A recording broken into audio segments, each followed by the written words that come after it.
I was working in a family medicine clinic on my clinical rotations when a patient came in to talk about his high blood pressure. Seems pretty anxious, so I started just talking to him to put him at ease a bit, and after a while, he tells me that he senses he can trust me and asks whether I'd like to talk to him about why his body is failing. He tells me in a pretty intense but otherwise unremarkable way that he descends from a long line of individuals who identify and expel demons in the human world from inside people and places. He's been doing this for many years, but it takes a powerful physical toll on him. He states that he can see demons wherever they reside and can also see inside the hearts and minds of individuals he comes in contact with. He tells me that there are 3 angels that travel with him and describes them in great detail, tells me where in the room they are right now. He named them, but I don't honestly remember the names. He talks about how his son is also given this power, but that he's still young and learning. The patient is extremely concerned about his high blood pressure and kidney function, as he is afraid he'll die before he's able to fully train his son to accept his responsibility, and is devastated at the thought of not being able to help others with the demons if he's in bad health, as this is his life's purpose and he has taken the spiritual pain and suffering of the world upon himself. He has tears in his eyes as he's saying this. I tell him that given what he's told me, it's understandable that he's worried, that I myself felt a calling toward medicine and would be devastated as well if I felt that there was something that could keep me from doing that we can work together to get his blood pressure under control, trying to address his health concerns and treat him with respect without validating what sounds like delusions and hallucinations or making him feel rejected. After we start making a plan, the patient says that he can see into my heart, and that I'm a good person and I am going to help a lot of people, and that I need protection. He says he's assigning me an angel and starts praying, wherein he correctly identifies me as both being married and that my husband and I are in a long-distance relationship while he gets his PhD. He states that my grandmother is in the room with us and relays things that she is saying, which happen to be phrases that she used to say very often when she was alive. He says that my grandmother thinks I look so professional in my white coat, and that she was sorry that she never got to see me in but before she died, but that I'm making her and my grandfather very proud. My grandmother died 2 years ago and never saw me in my white coat.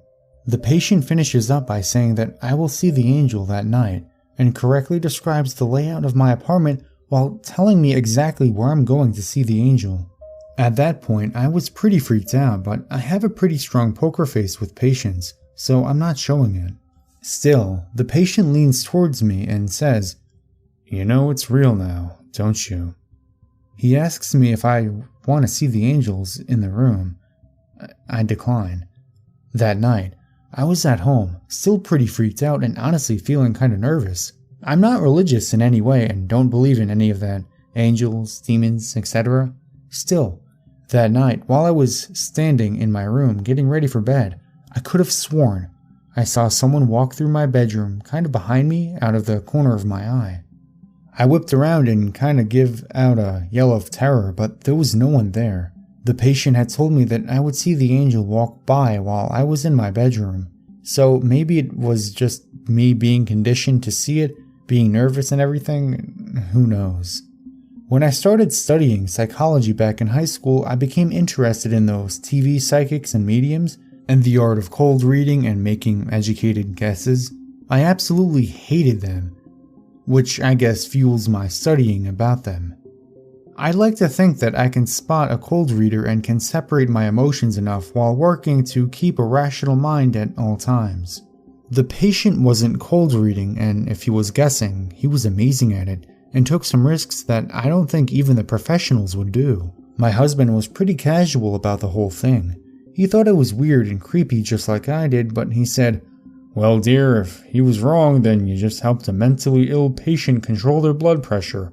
If he was right, then we have everything to believe is wrong and we're now protected by an angel. It's kind of a win-win." So I guess we'll just see it that way? It does still make me nervous though, as I don't want to believe in demons lurking the earth hunting for people to possess and torture. I'm not sure what this says about angels and demons, but this has to be one of the weirdest experiences of my life.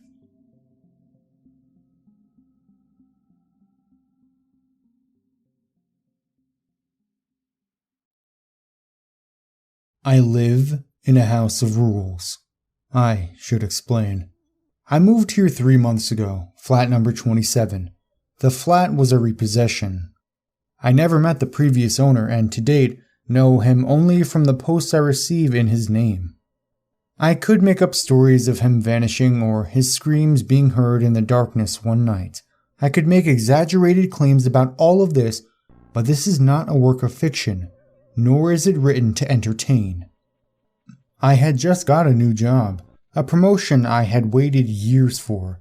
This was meant to be the next step to greater things, but I needed to move quickly to save on the long drive each day. When I found this place, I was overjoyed. It was well located, within my price range, and apart from being extremely run down and dirty, had so much potential. It's a duplex apartment with a guest room and spare bathroom on the ground floor and a dressing room and several storage rooms on the top floor. The purchase was a complicated one, due in part to poor record keeping and the loss of deeds and plans of the house. What should have taken a month from start to finish took 4 times as long. Because of the length, I took several viewings and each time was amazed by windows and cupboards that I could not recall from previous visits. Rooms seemed bigger and lighter, more inviting. Even the estate agent was baffled that her property listing documents were constantly wrong.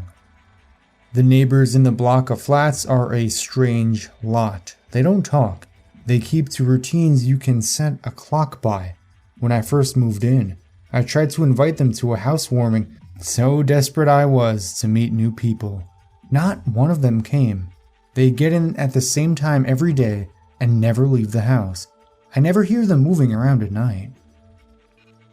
One of them, a nervous man from upstairs who constantly fidgets and glances around, apologized afterward. He explained his lack of attendance was simply that he wasn't allowed to. At the time, I presumed he meant his wife, but now I'm not so certain. As he was the only one I had got to know since the move, I did my best to become friendly, and even felt like I was making some headway. Then I made the mistake about asking about the previous owner, to which he made an awkward and short response before making his excuses. I've not seen or heard from him since. The rules, as I came to understand them, became apparent over time.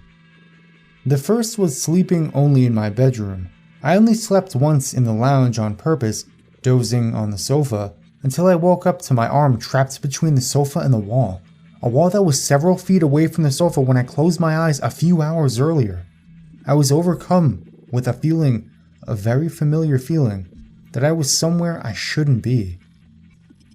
This feeling wouldn't leave me until I hurriedly stumbled up to my bed, where I only felt truly safe when I hid under the blankets like a scared child. I only fell asleep once more in the lounge after that, by accident. I was awoken once again with the feeling that I should leave, that it would be unsafe to stay, and that I should not be there. This time, however, a sweater I had left across the room on a radiator was tied around my neck and pulled tightly enough to leave a striking mark on my throat. The rule of sleeping only in the bedroom stands alongside others, countless others. I learned that I should clean up my dishes immediately when I stepped out of the kitchen after depositing my plate and sat down on a safety pin that was jutting out of the back sofa.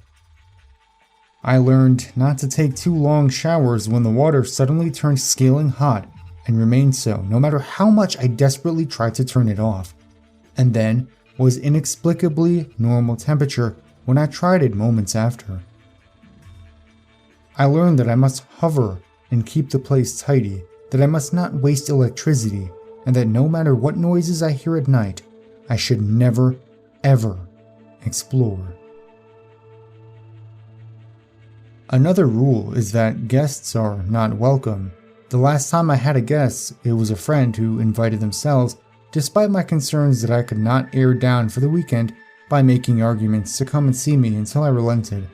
How could I not? I spent the entire time terrified for their safety and pretty much drove them away with my strange behavior accordingly. But there were no events. Such things made me bold and I began to relax. I stayed awake until late, played music at night, and did whatever I wanted, even going as far as feeling like I had triumphed as the house remained meekly quiet. It was almost immediately after they left that I first noticed the headache and nausea, which got worse and worse as the gas leak continued. I only just made it out where I succumbed. I have so many things I could tell you, example after example. I don't know where to begin. I need you to look past your skepticism and see that this is real, that this is more than a coincidence. This is more than just child's playing haunting. I'm not being haunted. I'm being ruled. The rules are only part of it. They are the only part I play. The rest is done without me, and not only that, but done around me. The walls shift. Doors open some days but won't the next. The number of windows in my bedroom increased one by one over consecutive nights, and then there was only one again. There's a cupboard at the top of my stairs that changes in size quite regularly. One of the most terrifying experiences of my life was when I opened it and saw it went back several meters more than I remembered. When I walked in, somehow the door shut behind me, and I groped in the dark, silently reaching out for the wall I knew must be there, yet my fingers touched only air. I do not know how long I fumbled in the dark, but it was only as my panic attack rose that my shaking fingers found the wooden door. Have you ever woken up in a room with a chair sitting at the end of your bed? A chair that came from the dining room? The dining room that is down a flight of stairs and along a hall. Have you ever walked into a room and seen a storage cupboard that was not there before?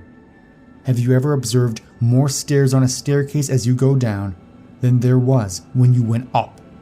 Have you ever entered a room looking for something and then when you gave up and left, realized an hour and a half had passed?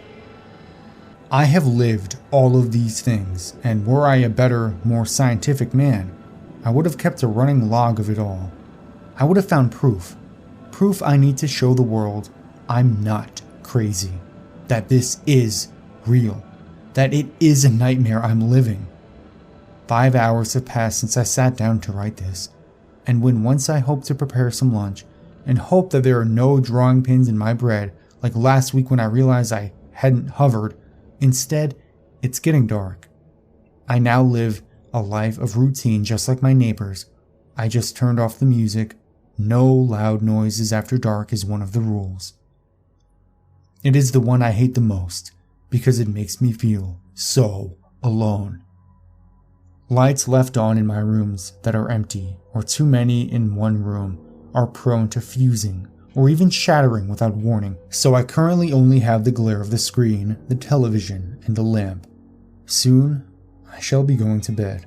The doors that shut behind me as I head up to bed lock behind me, and I will wake up in a room with windows wherever they please and doors that may or may not be open to cupboards that can be as small or as big as each variation allows. The television in the room I'm in has a satellite connection, and with it, countless channels. Right now, all are a fuzz of static, except for National Geographic, so I'm forced to listen to a documentary on carnivorous plants as I type. I try not to dwell on the exhaustion of a beetle on the screen as it tries in vain to escape from the prison that will soon digest it. The remote does not appear to work. It took my pulling the plug from the socket to turn it off just a moment ago, and even that, I was loathed to do so, for the fear that it might stay on never left me. And I knew that if those images had continued when the plug was removed, I would have screamed myself into madness. I could push the neighbors to talk more. I could rebel against the rules. I could start a fire and torch the whole building, but truly, I just want to get by. I get the feeling that up until now, I have simply been coached like a dog, to do what is required of me. I feel like the punishments could get a lot worse.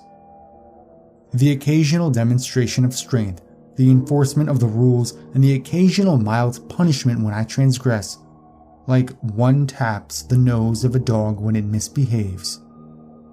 That is what I hope for if I can behave. Stepping out of line only causes me harm and fear.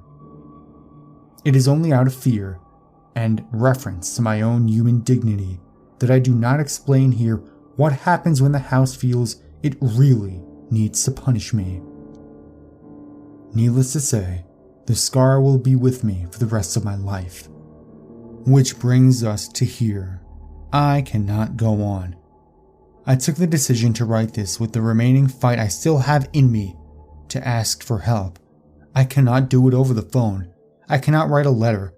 My only hope is to write it into a conspicuous story and without the details that might draw attention to the content. All I can hope is that someone sees enough to spot me cry for help, that they find a way to contact me where I can get the lifeline I need to escape. I can't ask directly. It's too risky. Besides, any form of open rebellion has been snuffed out of me with pain, suffering, and terror.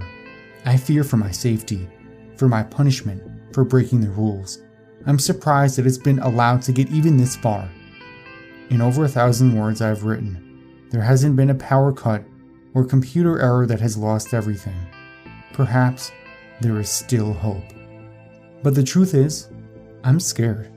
Scared of what touched my face in my sleep the night before last after I accidentally left a tap running, clutching firmly the bruises on my cheek that still remain. I am scared of what left a pair of scissors in my slippers, of what power moves wooden doors and plaster walls seemingly at a whim. Most of all, I'm scared that by writing this, I may wake up in a tiny room with no doors or windows. A room that grows smaller every time I blink.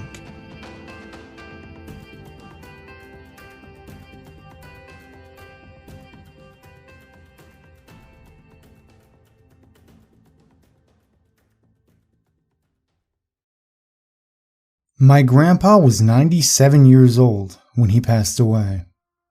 He lived far from where his 3 children had settled. Grandma died when I was a small child, and he ended up remarrying another woman a few years later who demanded that he move out west so that she could be nearer to her sons. She was a piece of work, was Grandma Hester.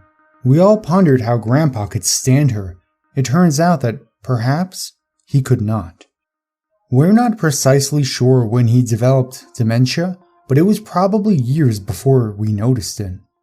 He'd tell us about people he was speaking to or visiting with, or a trip he took. Years later, after we learned he was suffering from dementia, we learned that conversation, that visit, or that trip never actually happened. For all we really knew, any story he told us from the last decade and a half leading up to his coming back east could be a false memory. We would have no way of knowing. Hester rarely communicated with us herself. Probably our first clue that Grandpa wasn't himself anymore happened a few weeks after he came back east to live with my parents. Most of the family had settled in one area. My wife and I lived in the south end of our city, as did one set of cousins, but my father and his 2 sisters all lived in the north, within driving distance of each other. A few of my aunt's children had moved out of town, and my brother had as well, but there was still enough of us around that Grandpa could visit with. We would often have gatherings at my parents' house where Grandpa would either hold court with some story or he would go to sleep. One afternoon, my daughter, Brianna, who was in her late teens at the time, came in from playing with my cousin's kids and sat down at the table where Grandpa had been napping. He suddenly woke and smiled at her. "Well, hello, Claudia," he said brightly. Claudia was my aunt, Dad's youngest sister. "I'm Brianna, Grandpa," said my daughter. "No," said Grandpa, almost sounding offended. "You're my daughter, Claudia." Later that same month, he told my aunts and uncles the story of how he came out east after living with Hester got to be too much. I prayed to the Lord, and the next thing I knew, Martin was there. Martin was my father. I remembered him driving out to the tiny, cold house on a hill in Colorado to get Grandpa. He had not come due to any divine intervention. He had come because Grandpa called him in the night and pleaded with him to come get him. We all loved Grandpa, but caring for him was not easy. For one thing, Grandpa had gotten it into his head that he was a young, single man with many years ahead of him, and the only thing missing was a young woman at his side. If he spoke for any length of time with a younger woman, he became convinced that she was in love with him, and that perhaps she should be his new bride. Hester was even still alive at this point. He had forgotten her utterly. The woman he made advances on included my mother, 2 of my cousins, and my own wife. Thankfully, he couldn't do much more than talk, so it was just a matter of politely changing the subject whenever he would start with that, but it got worse when he decided he could do things like take walks on his own or try to drive my father's car. Dad and Mom didn't let him go on walks by himself, but that didn't mean he didn't sneak away sometimes when Dad was away and Mom was in the basement. He had to use a walker to get around and simply couldn't do stairs, but refused to admit this to anyone, including himself, leading to a lot of falls. He would also get confused as to where he was or where he lived. At times, during his walks, he would attempt to find the old family home that he raised my father and aunts in, despite it having been long gone since before I was born. Dad picked him up from the police station where he had been taken after some patrol officer saw him wandering around, clearly lost. The time he tried to drive Dad's car was after that. He decided that the reason he got lost is because he had to walk. He managed to get the e-brake off and rolled right down the fairly steep incline outside my parents' house, crashing into a fence. The damage was minimal, but after that incident, my parents realized he needed to be in a full-time care facility. He got worse after that. My father visited him 3 times a week. I have no idea how often my aunts went, or even if they did. I tended to only go when there was a family gathering, and increasingly, I began to realize that he had no clue who I was. He'd smile and greet me as though I was someone he had just met.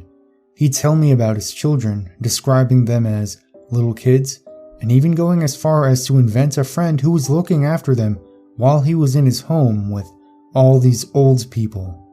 Grandpa was 93 at the time. He was much older than many of the others who lived there, but somehow they were the old people, while he was not. But when I say he got worse, I mean he changed. The false memories, the refusal to acknowledge that he was elderly, the attempts to chat up ladies, and inability to remember that his children were grown, that he had grandchildren and great-grandchildren, had been a part of who he was for years, ever since his early 80s, but he had never been violent before. That changed one night when Dad was called to come to the facility, quickly. Grandpa had wandered into the wrong room and had come out screaming, raising his walker up in the air and slamming it into the ground, taking a few swings at people who tried to calm him down. He began accusing the staff of stealing his things. He was bellowing as loud as he could. "Give them back! Give them back!" I wasn't there for it, and I still have a hard time picturing it. Grandpa barely raised his voice above normal volume during the last decade of his life, except to laugh. When Dad got there, they had gotten him into his room, and he was somewhat appeased. Somewhat. He had a can of Ensure in a tube sock and almost hit my father in the head with it when he came in. He apologized. Dad was one of the few people he always recognized, and said he had been waiting for the thief to come back. "A man who'd steal from me just as soon kill me," he explained. The Ensure in a sock was his weapon to fend off the thief. He told Dad about the men who had come to give him all his things back. They put it all back, just like it was, he said. Didn't take him long. Later that night, he told Dad about how much it had scared Florence. He hated that she'd had to go through that. Florence was my grandmother, the one who died when I was 6. He finished by saying that Florence had gone somewhere, and when he went looking for her, "They told me she was dead. One day, they're gonna come looking for me, and they're gonna find me dead." That was a jolt to my father. Grandpa had never, at any point before that, acknowledged his mortality, his advanced age, or the fact that he had probably no more than a handful of years left at best. Aging and death was something that happened to other people, but here he was, accepting that death was near. That wasn't the last night he mentioned the thief. He even gave the thief a name, Charlie Rosen. It was strange that he would invent a whole person, name included. He didn't even name the friend who was looking after his kids. In fact, that person ceased to exist. Charlie Rosen had stolen his kids, had killed Florence, had come to his home in Colorado and routinely taunted him, beat him, and even declared that Hester had been sleeping with him. He remembered her now, and was certain that she and Charlie were ganging up on him to make his life a living hell. In the last 6 months of his life, he would become increasingly agitated. Dad could not have a single visit wherein Grandpa would not mention Charlie, and then the violence started up again. In one visit, Grandpa accused Dad of being Charlie and attacked him. After that, Dad's visits dropped to once a week, and he didn't stay long. Once, I went with him. It was the last time I saw my grandfather alive, and I will never forget it. "Charlie was here again today," Grandpa told me as soon as we arrived. "He told me I couldn't leave this room anymore. He's trapped me here." "Dad, this is where you live," my father tried to explain. "See, here's a picture of Mother. Why would Charlie let you keep that?" "He killed your mother, you know. Murdered her in her sleep." "Mother had an aneurysm," said Dad. "You and I together decided to unplug the machine. She died in her sleep, but no one killed her." No, it was Charlie." Grandpa's voice was not agitated. It was solid, like he knew for a fact what he was saying. "He poisoned her. Made something go wrong in her head. I didn't know it then, but I realized it later, after he introduced me to Hester, conned me into marrying her. He's my personal demon, that Charlie." Dad finally had enough. "There is no Charlie," he said, nearly shouting. "You aren't even supposed to correct people who have dementia. It just confuses them more and makes them upset." But my father forgot this in that moment. "Charlie is someone you made up. Mother died naturally. You met Hester at a coffee shop years after Mother died, and while she was not a nice woman, she was not unfaithful to you. Please stop talking about Charlie." "Dear Lord in heaven, he got to you. He told you to say these things. You're part of it." Grandpa?" I said. "Why don't we start a game of checkers? Usually, he loves to play checkers." "I don't want to play any fucking checkers," screamed Grandpa. I couldn't have been more surprised if he hit me. Grandpa had never used profanity in his life. By words, as he called them, were only used by bad men, as far as he was concerned. "Not with you. Not with you.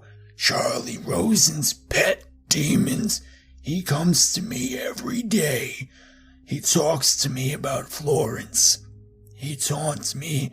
He reads my mind, and he takes thoughts away and puts in new ones, worse ones. He tells me about how he rapes my little ones, how he and Esther keep them half-starved and chained in their basement. I can't stop him. He can go inside my mind. He's controlling me. We left after that, without saying goodbye. Driving home, I almost wanted to cry. This kind, loving man was ending his days as a raving, violent lunatic. It wasn't right. It wasn't fair. What kind of monster was this Charlie? That thought stopped me cold. For an instant, I had accepted that Charlie was real. Giving my head a shake, I resolved to think about something else. But an image of Charlie had been forming in my mind, beginning a few months back when Grandpa had first started talking about him. I only now realized that when Grandpa spoke of this demonic man, I was picturing him in my mind, and I could see him as clearly as I could memories of real people. I thought of the last time I had visited Grandpa in that tiny house in the mountains of Colorado when I was a teenager, sitting at that little round table while Hester served us some of her inedible glop, and I would see a man standing in the corner of the kitchen, watching us eat. A tall, gangly man with leathery skin, stretched over sharp-looking bones and corded muscle. Shaggy gray hair hanging down, obscuring the upper part of his face. His smile stretching like a knife slash across the jaw. I thought of the wedding. I was 12 years old. I met Hester for the first time, and standing a ways behind her was that same man. I remember a family gathering at the facility Grandpa was concurrently staying at. Didn't we pass that man in the hall once? No, of course not. These were just images my mind had cooked up the more Grandpa talked about the shady character that never existed. The brain can do that. Insert false people in your memory just because you decide subconsciously to remember them.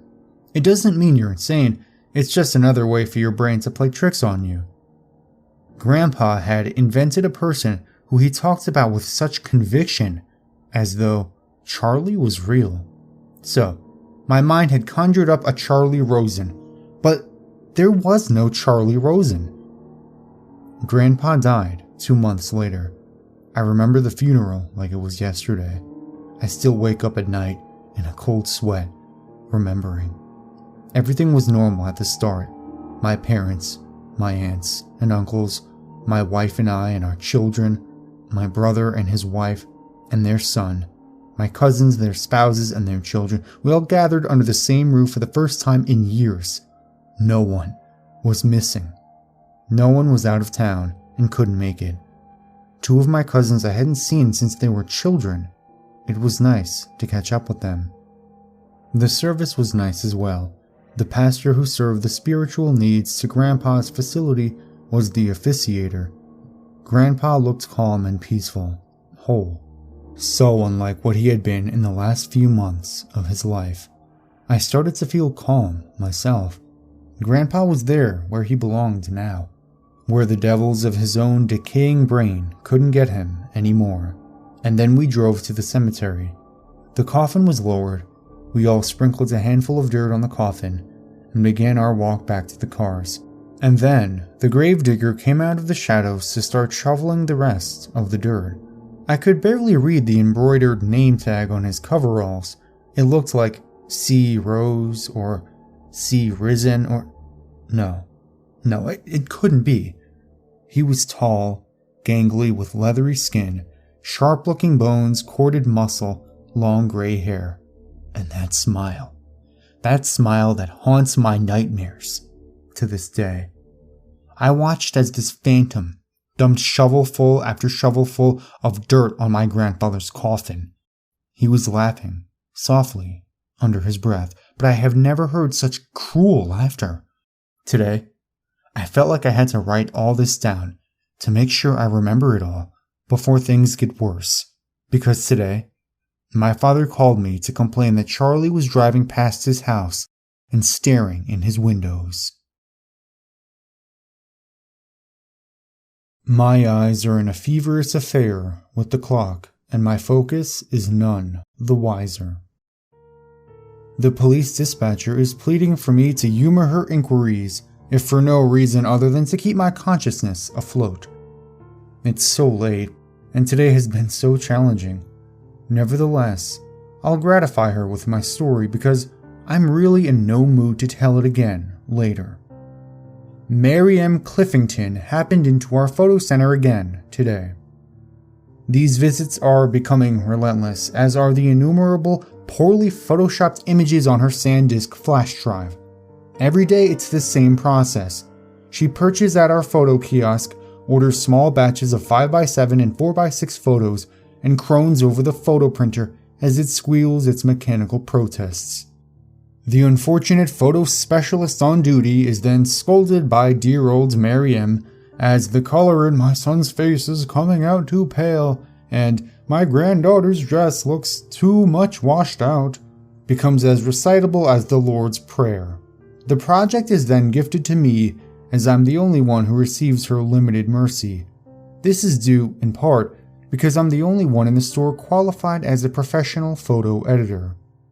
I also look just like her son. At least, that's what she tells me every time she swoons over the photos I correct. I personally never saw the extreme resemblance.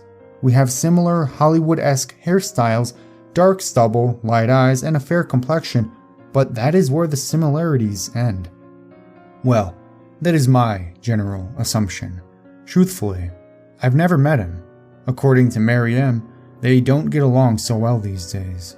Reportedly, her son has become what she calls a changed person after he split with his wife. That always seemed odd to me because nearly every day I'm draining the red out of a new family photo that she zealously adds in her novice Photoshop sessions. It seems the family often stays in touch. Today, we discussed more personal topics such as my college degree and her family get-togethers. She told me she was celebrating her granddaughter Gracie's 5th birthday today and was putting together a photo album and baked cookies to send her. Today's photos were of the girl from her previous birthday. She had straw blonde hair, her father's bright blue eyes, rosy red cheeks, and a devilish grin that strongly reminded me of the girl from the movie Problem Child 2. When the topic turned to me being a graduate in multimedia design, she immediately began to give me the shakedown on my talent as a web developer. She wanted me to build her a forum-based website just for her family.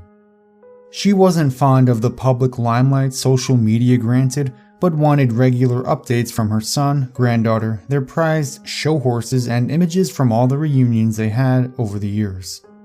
I'm not a fan of Miriam. She may treat me in a more humane manner than my colleagues, but she is always so bitter. She carries an air of importance about her that mismatches who she is, like a pug in a sweater made of silk. The last thing I want from a client is a beady pair of eyes reflected behind ancient, dark-rimmed, tortoiseshell glasses, critiquing my every line of code with ignorant words laced with the smell of stale coffee and menthol cigarettes. Her gray-black hair was often wild and tangled, as if she was fleeing her home every morning to develop photos which contain the cure for cancer. Despite her lack of self-management, she saw herself as an expert in managing the talents of others.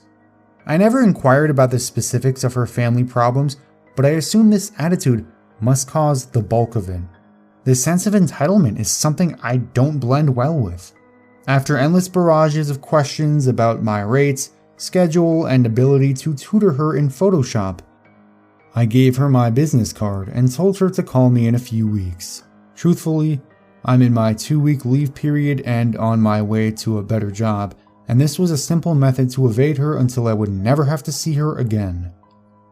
She seemed content with my proposal and took my card. I told her to forward my congratulations to her granddaughter on her 5-year milestone. As she shuffled out of the store, I looked again at the refuse pile of discolored prints. If her family is so dysfunctional, why does she bring in new pictures of her son and granddaughter every other day? Why, as a spitting image of the son she frequently quarrels with, am I so reasonably treated by her? Those suspicions came to fruition a few hours later when a 20-something couple dropped off a few rolls of 35mm film. They had matching black hair, the athletic builds of bicyclists, and eyes that reflected deep kindness, but an even deeper sense of fatigue. The lab's business was running slow today, so I was immediately able to process their order and begin development. The development process is always the same. I feed just enough of the raw film through a machine to attach it to a leader card, which is mechanically guided through the film processor. After it completes its voyage and the developed film is fed through, I place it on the scanner of our printing machine and check the frames digitally for color flaws and inconsistencies. The pictures show the young couple celebrating another birthday. A boisterous banner which read, "Happy Birthday, Mitch," hung above an electric blue neon mini bar. The couple was shown holding beer bottles and laughing heartily. The entire set was quite like the photos most young couples bring in. There was a sloppy, drunken kiss here, someone air guitaring on a table there. I began to complacently press the print button after every 6 frames. Then, I noticed a picture of Miriam's son. Even though I had never met him, I had seen that face often.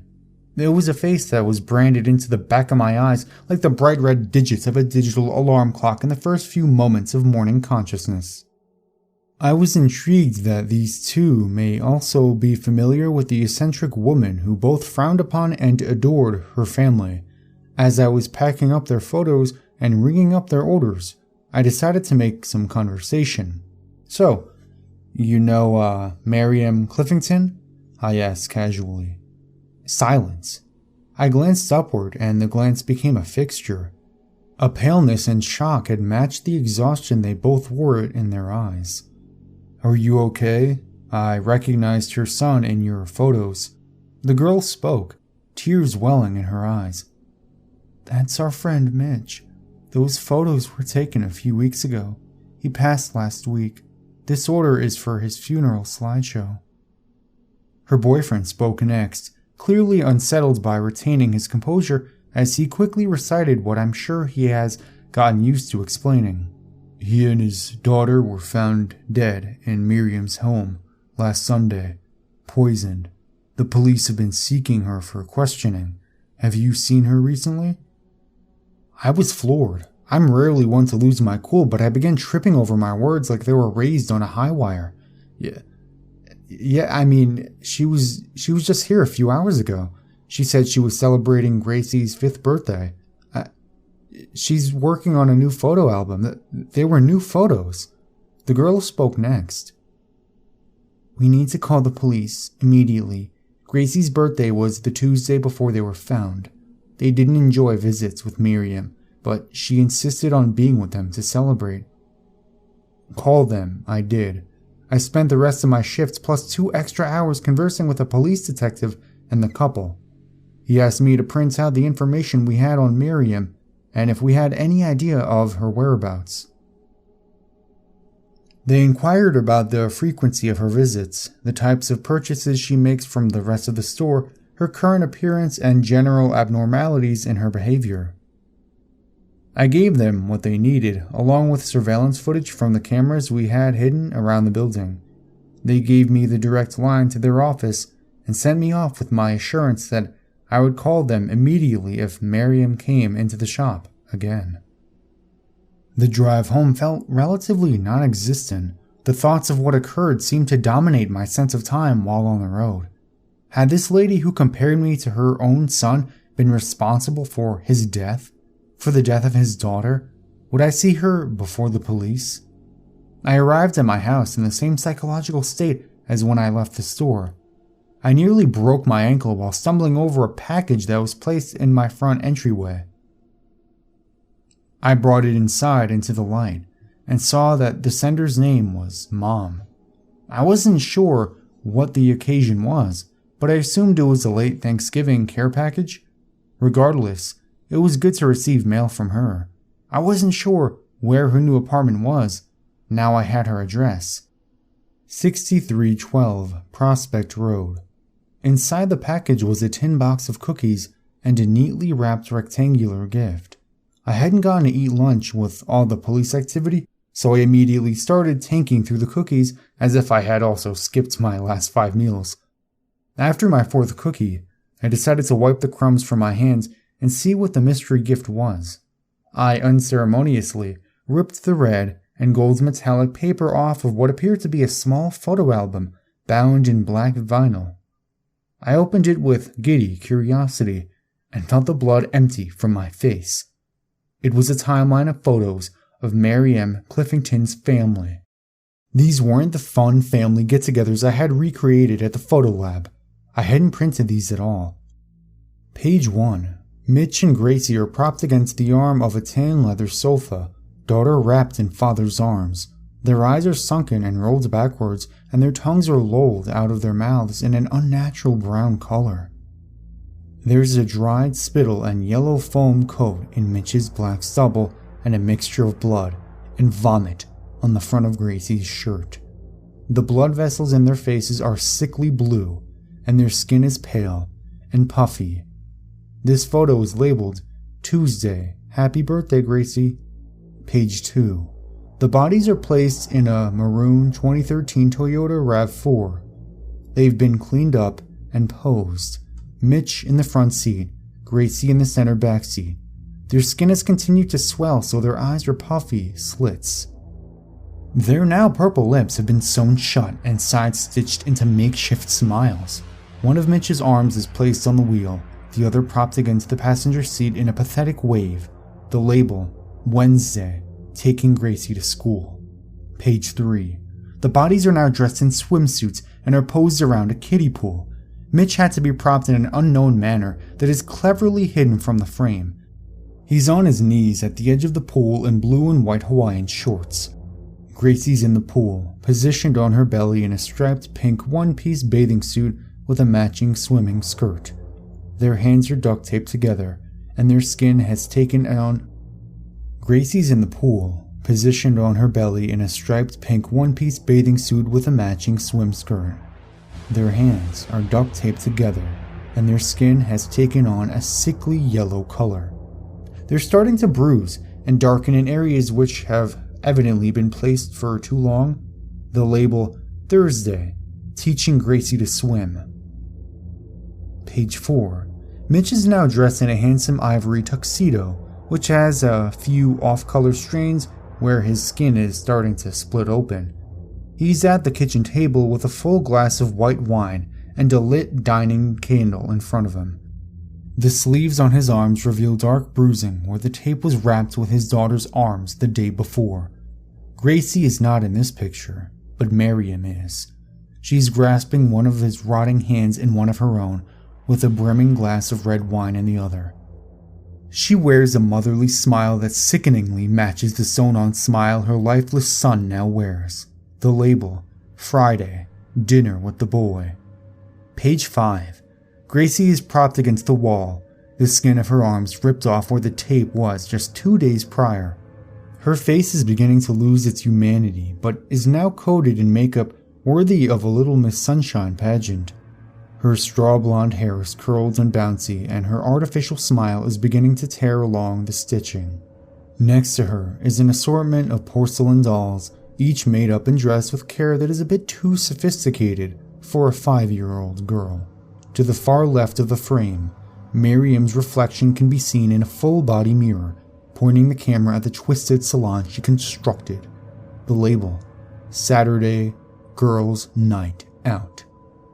Page 6. There's finally a full frame of the house in which this sickening family montage was photographed. It's a modest one-story home on the foothills of the Rocky Mountains. The paint is a simple white, and it's beginning to flake from a simple picket fence that marked the perimeter. There are no other homes close by that are visible from the angle of the shot. In the left of the frame, the stables of the prized horses Miriam mentioned are visible in the background. The gates are wide open, and the horses are nowhere to be seen. Police cars, ambulances, and yellow crime scene tape blocks the rest of the view. Except for the mailbox. The address on the mailbox? 6312 Prospect Road. The sides of the frame indicate motion blur and plastic paneling. Mary M photographed this from a moving vehicle, likely from far away. The label reads, Sunday.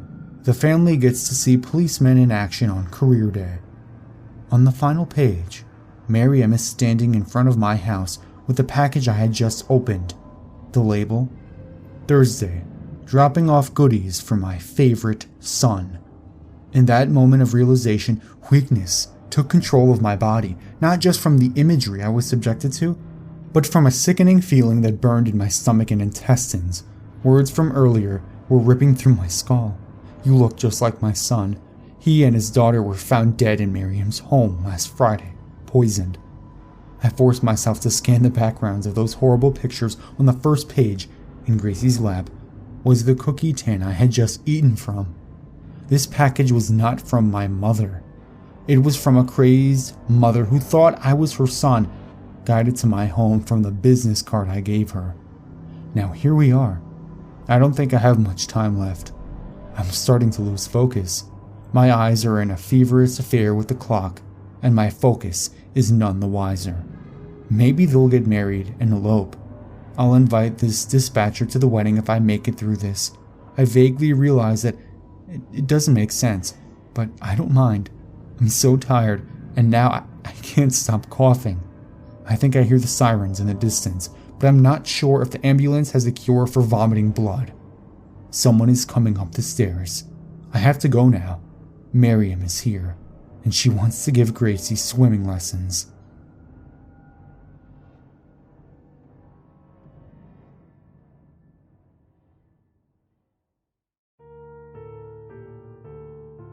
Hi.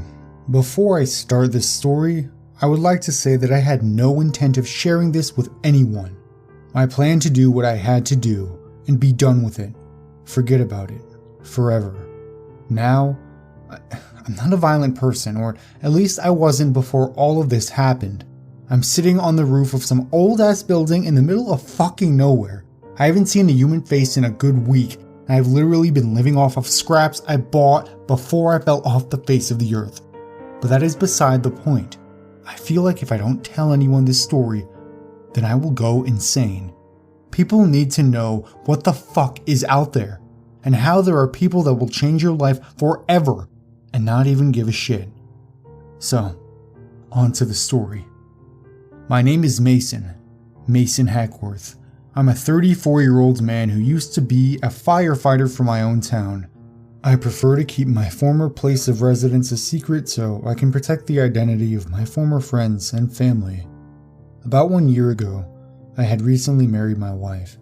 Her name was Elizabeth. I would call her Liz because I knew it would irritate her. She was my high school sweetheart, and I just knew that one day I would get on one knee and ask her the most important question a man would ask. When she said yes, I was ecstatic. I had never been more excited for anything in my entire life. When the wedding day came, and I saw her walk down the aisle, her father next to her, I knew my life was about to change. It was about to change forever, and boy, I couldn't wait. About a week after the wedding, we were living with her parents while we looked for a house. Many came to mind, but one stuck out. It was about 6 miles from where we lived and close enough for both of us to be able to commute to our jobs. She knew my aspirations of becoming a firefighter, so she wanted a house where she could feel at home while I was living at the firehouse. This house was perfect. Next thing I knew, we were moving in. My life was just starting, and even though I had just turned 33 at the time, I felt like a 21-year-old who had just gotten told he could drink.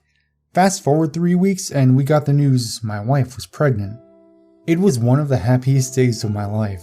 I remember jumping up and down with glee as my wife told me the good news. Man, I thought, life could not get any better. Fast forward 3 weeks and I had gotten accepted into the firehouse. Man, 24 months of fire academy and 200 hours of EMT training, and I could finally say I was a firefighter. Man, my life was awesome. I started in 1 week. That 1 week in between me being accepted and me starting was the week that would put me where I am today. That Tuesday, I was sitting in the office room on the computer we had just bought, and Elizabeth, who had just barely started to show signs of pregnancy, walked in to tell me she was going to bed. I told her I loved her and that I would be down within the hour. She walked out of the room and I continued my routinely internet browsing. Stuff like, what to eat and what I need to do to prepare for my first day as a firefighter, good workout routines to stay in shape, what was going on in the political world, just searching for anything that piqued my interest. I was on YouTube and I found this video called Quick and Easy Way to Get to the Dark Net. I thought. I had never heard of the dark net. I clicked on the video and began to watch. Some ad about Geico or whatever, I can't fucking remember, came up, and as soon as the option to skip it came up, I clicked it. The video started. A silly little intro came up of the person who created the video, and then the introduction. Hey, what's going on, guys? Today in this video we're going to be going into the deep web, the guy said with an enthusiastic voice. The deep web is the internet you cannot access using a standard search engine, and it is where a lot of illegal and scary stuff is. This got me listening. Illegal and scary? I wasn't much of the risk taker, but this stuff sounded cool.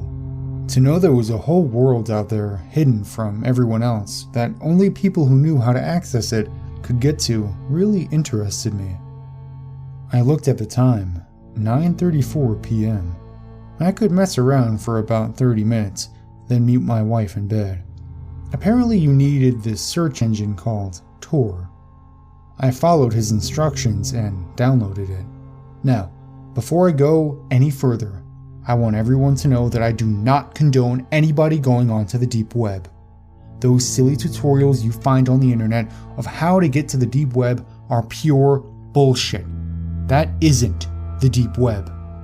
There is an extremely fucked up and dark side to the internet that is very hard to get to, and that very few people know how to get to. I only wish I hadn't stumbled upon it. But anyway, I started up Tor and went to this site called the Hidden Wiki. It was a lot of cool stuff, places where you could buy drugs and weapons, you could read about conspiracies, and it was pretty cool. The inner explorer in me came out, and I started clicking link after link after link, leading me further and further into this black tunnel people called the deep web. I couldn't stop. The deeper I got into this, the more fucked up things got. Hitmen, fake IDs, counterfeit money, security cameras you could pay Bitcoin to get into and watch. It was pretty wild. I just kept clicking and clicking, and looking back on it, I was a fucking dumbass for doing so. Eventually, I came across this little button on the corner of my screen. The screen was black with a few little code lines in green, but that bright small orange button on the top right of my screen got my gaze. I stared at it for a second, not knowing if I should click or not, but me being the naive fuck I was, I did. As soon as I clicked it, it redirected me to a screen with a cartoon brick wall and a title that said, The Blood Circus. What the fuck? I thought. I was about to click out of it because I thought I had gone too far, but before I could, a little chat box popped up in the corner of my screen. Welcome to the circus. I will be your host. Would you like me to give you a tour? I stared at the sentence for a good 5 minutes thinking it was some automatic bot, just instantly sending messages, but when a new message read, "You there?" popped up, my heart stopped. I slowly started typing, "What is this place?" That was the dumbest move ever. Now he knew I hadn't been here before and most likely knew I was some guy just fucking around on the deep web. He replied, "Haha, scariest place on the fucking internet. The show is starting in 3 minutes.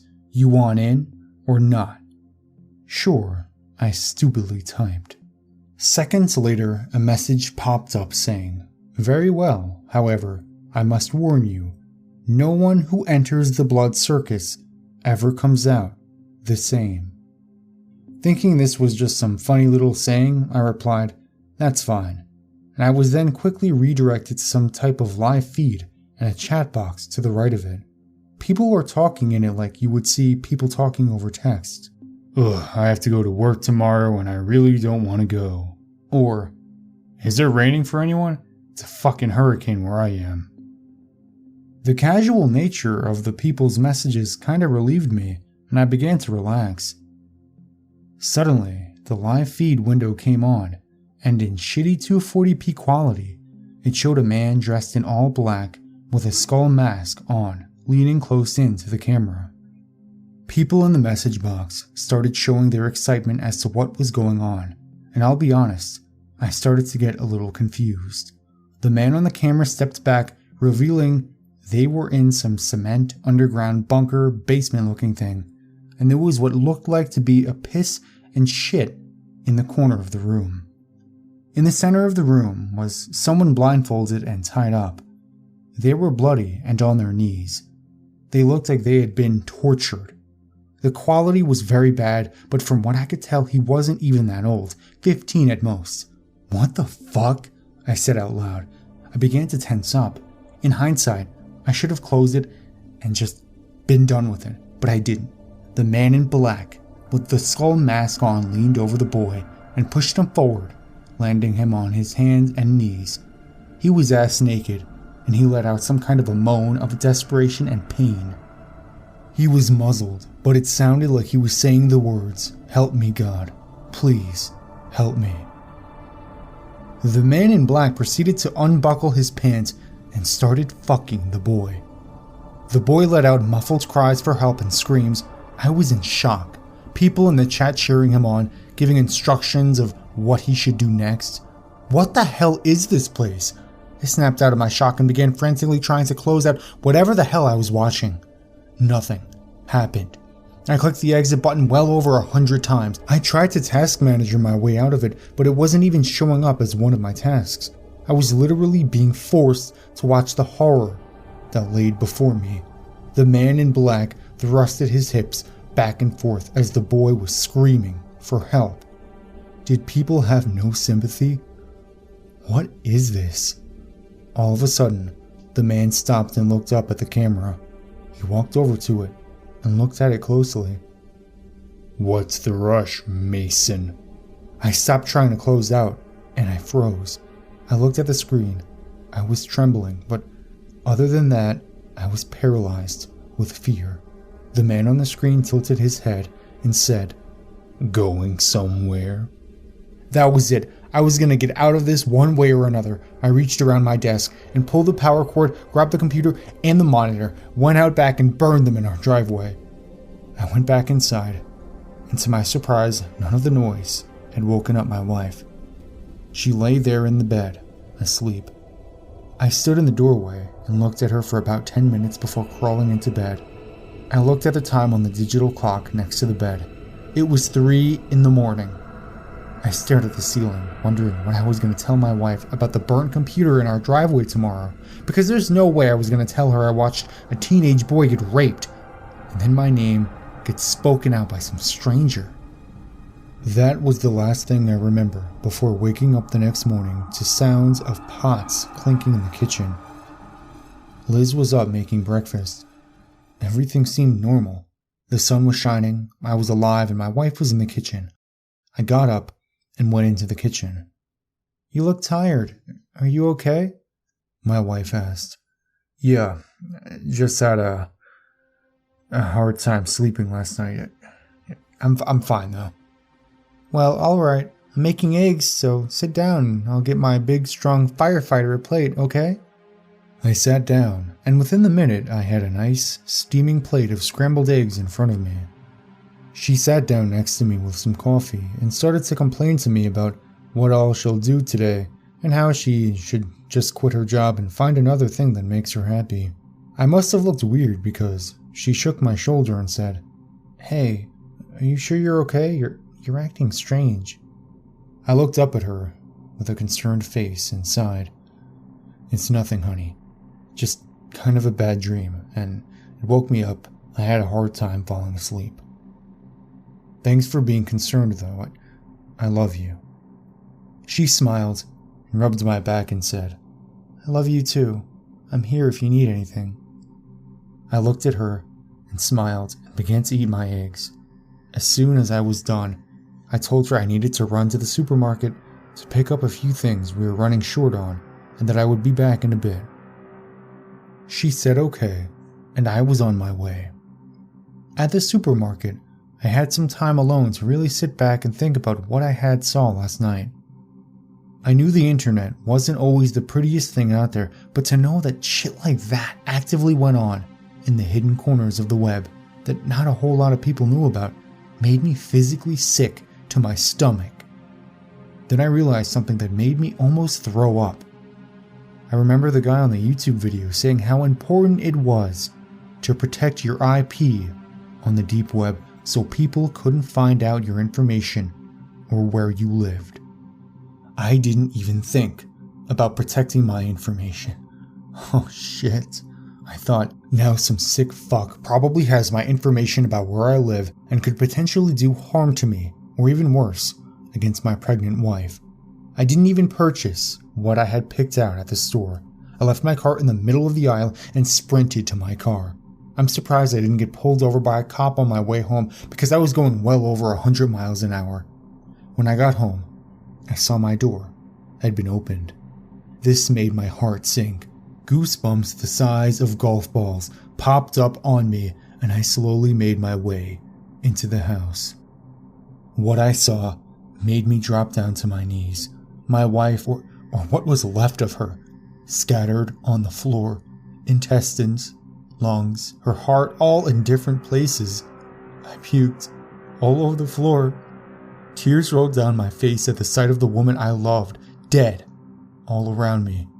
I saw a note on the floor. I picked it up. On it, it read, "Next time, don't wander into places you aren't welcome." I puked a second time. That bastard did this. He traced my IP, found out where I lived, and murdered the love of my life. I only wish I was the one at home instead of my lovely, innocent wife. My wife was dead because I was being a dumbass and looking at things I had no business looking at.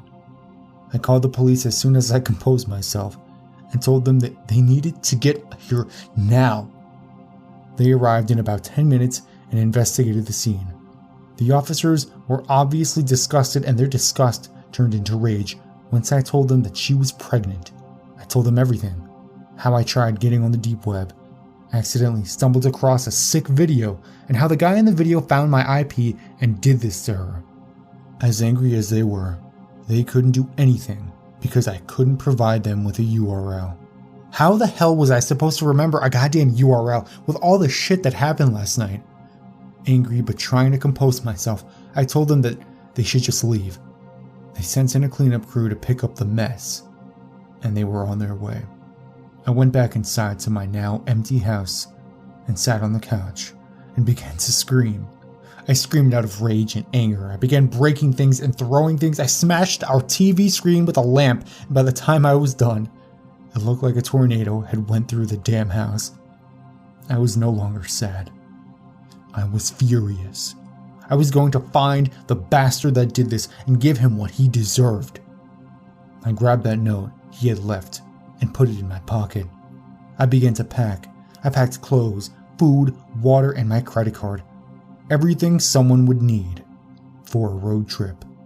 I was going to the ends of the earth to find this sick bastard and put an end to him. I put a suitcase in the back of my car and took one last look at the house. I didn't know where I was going, but I knew for damn sure I was never returning here. I got in my car and drove off. My first stop was the local gun shop. After all, to put an end to someone's life, you were gonna need a weapon, right? I walked into the store, and an old friend I knew from high school was in there. "Hey, Tim Tebow!" he shouted. I looked a lot like Tim Tebow, a lot of people would say, so I was gracefully given that name back in high school of freshman year. I instantly told him to shut the fuck up and walked to the guy behind the counter. I didn't want to tell him I was about to go track someone down and murder them, so I asked him what the most reliable and most efficient gun they had was. He went around back, came out with a decent-sized handgun. 6 Hour P226. This thing will never fail you. How much? I asked. $1,200. I pulled out my wallet and gave him my credit card. He asked me for my name so he could do a quick background check on me, and as soon as he figured out I had no criminal record, he put the gun in the case and handed it to me. I thanked him and walked out, got in my car and sped off. My journey had begun. I didn't care how long it was going to take, but I was going to find that guy. The next thing I needed was a laptop so I could more easily find this person. I went into Best Buy in the next town over and asked for a good laptop.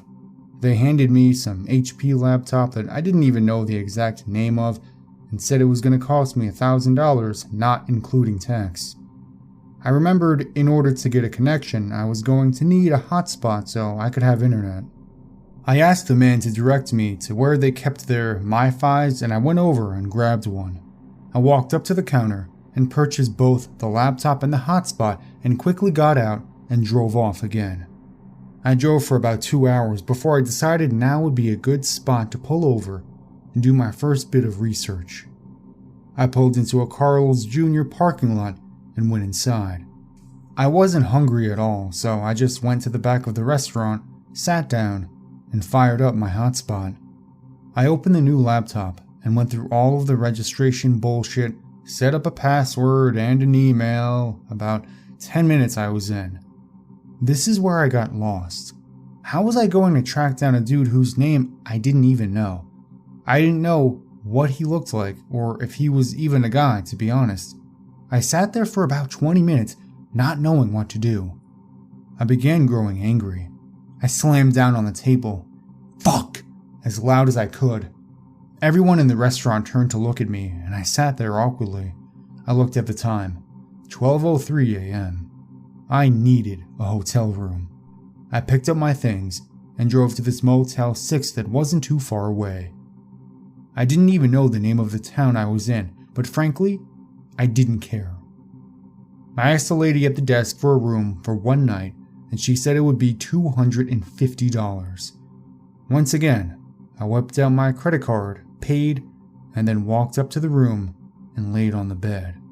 Before I opened up my laptop, I sat on the bed, staring at the ceiling fan going around and around.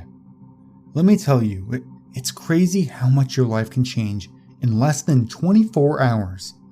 As I lied down on the bed and opened up the laptop, I remember what the police officer said to me at the crime scene. "Since you can't provide a URL, there's nothing we can do." I quickly tried to remember what the name of the site was. What was that name? I said out loud. Then all of a sudden, it came to me. The Blood Circus. I quickly did a Google search on the Blood Circus. Nothing that I cared for was showing up. There was a band named The Blood Circus. Apparently there was a short film called The Blood Circus, but nothing about a live feed of some sick bastard raping kids and then tracking you down. Desperate for answers, I then Googled The Blood Circus Deep Web. This is where it got interesting. The third link down said, "I lost my family because of this." I sat up straight and clicked on it. It was an article of a man who had been messing around on the deep web, much like I had, and had stumbled across a website with brick walls as the background, and a chat message that read, "Welcome to the Blood Circus." He said he had been warned that no one comes out of the Blood Circus the same. He then described how he tried to exit the site and that the man on the camera began reading out his personal information. After destroying his computer while he was at work, someone had come by his home and murdered his kids. This was exactly what I was looking for. I found massive relief knowing there was someone else out there that knew my pain. I had to get into contact with this guy. The only problem was, this thread was back in 2008. For all I know, this man could be dead right now, killed off by the same guy at a later date. I didn't care. I had to try. An email, a number, an address, anything. I had to talk to this man. It was around that time. I couldn't keep myself awake any longer. I fell asleep with my laptop in my lap. The next morning, I awoke to the sounds of birds chirping outside and housekeeping knocking on my door. I told them I didn't need cleaning right now, and as I could hear them walking away, I quickly opened my laptop. I'd forgotten to turn it off last night, and of course it died. Shit, I said. I pulled out the charger that came with it, plugged it in, and patiently waited for the damn thing to start up. As I waited, I felt something in my pocket. I reached in, and I could feel something like paper. I slowly pulled it out of my pocket. I opened it and read the words, "Next time, don't wander into places you aren't welcome." That was the note that the murderer had left. I sat there staring at it for at least 10 minutes. A tear rolled down my cheek as memories of my wife began to flood back. All of the emotion I was holding in within these 24 hours began to come pouring out of me like a waterfall. I started bawling. Couldn't control myself. I'm not much of the crier, but I sounded like a baby begging for its pacifier. The memories were they were too much. The time we first met at the fair back in 1997. The time I asked her to be my girlfriend in front of the theater about 2 months later on a Friday night. The time her grandmother passed away due to leukemia, and how I never left her side during that whole ordeal. The time I got down on my right knee on the pitcher's plate at that Red Sox game. Fuck, I said. Why did this happen to me? But I knew exactly why this happened to me. It happened because I couldn't keep my fucking curiosity to myself and stumbled into something I never should have. This was my fault. All of it. I couldn't blame that man that murdered her for my negligence. He was simply protecting his own ass.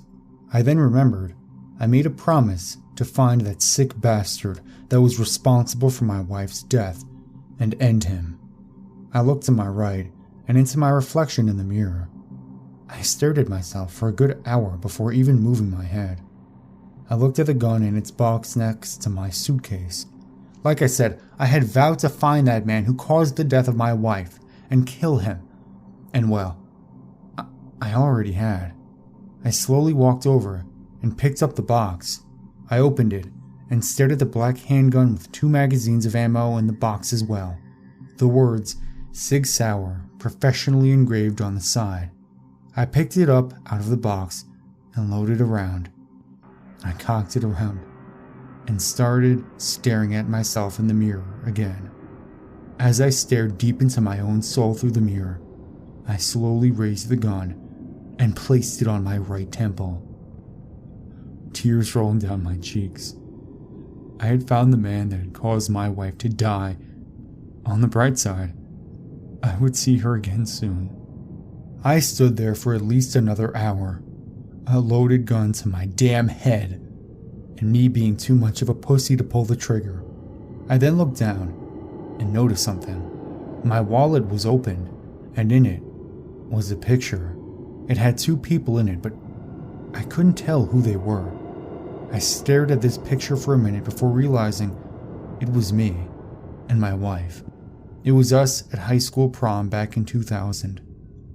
We were 16 and our whole lives ahead of us. I snapped the hell out of it. I put the gun down and refocused my sights. This was not my fault. I had no intention of my wife dying. Yes, I should not have gone to the deep web, but my wife's death? That was this man's fault. He deserved to die, not me. I closed my wallet, put the gun back in its case, fired up my laptop. I remembered that I needed to get back to the page with the man that had the similar experience. I went to the forum and checked his profile page. He had an email. I'm not going to mention it for privacy reasons, but I did email him. I sent him an email saying how the exact same thing that happened to him happened to me. It was a long shot, For all I knew, he could have switched emails a long time ago and will never see this message, but damn it, it was all I had. I waited for him to respond. Nothing. 2 hours went by. Nothing. Soon, 3 hours. Still nothing. I was growing impatient. The time was getting close to where I needed to check out, and I was desperate for answers. About 4.5 hours into waiting, I decided to give up. He was either dead or switched emails. As soon as I was about to close the laptop, I got an alert. It was him. I quickly opened it to see the message saying, "Call me," and his phone number was listed below. Without hesitation, I pulled my phone out of my pocket and dialed the number. It rang for a minute, but after about the 4th ring, I could hear the phone pick up. "Hello?" said the voice. He had a deep voice. He sounded to be about maybe in his mid-50s. I could almost guarantee by the sound of his voice he had a beard and was most likely wearing a cowboy hat. "Hello? Are you there?" I said. "I came across your forum and saw that you had lost your family to the same person that killed my wife, and for the same reasons." There was a pause. I heard him take a deep breath and eventually say, "A good lesson learned for going on the deep web." What? A good lesson learned? What? I was about to scream at him, but I quickly realized this could be my only chance of finding this man. I calmly asked, "I'm looking for the man that did this. Did you try looking for him?" "You'll never find him. I spent 10 years looking for him and came so close, but he was too smart for me." "So close? What do you mean?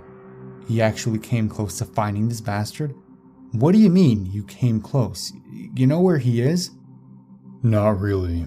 Well, not the exact location, but I can give you a general area." Finally, some kind of break. "Not that it will help. He outsmarted me, and I am almost certain he will outsmart you." "I don't care. I need to find this man. I need to find him and give him what he deserves. I will find him. I can promise you."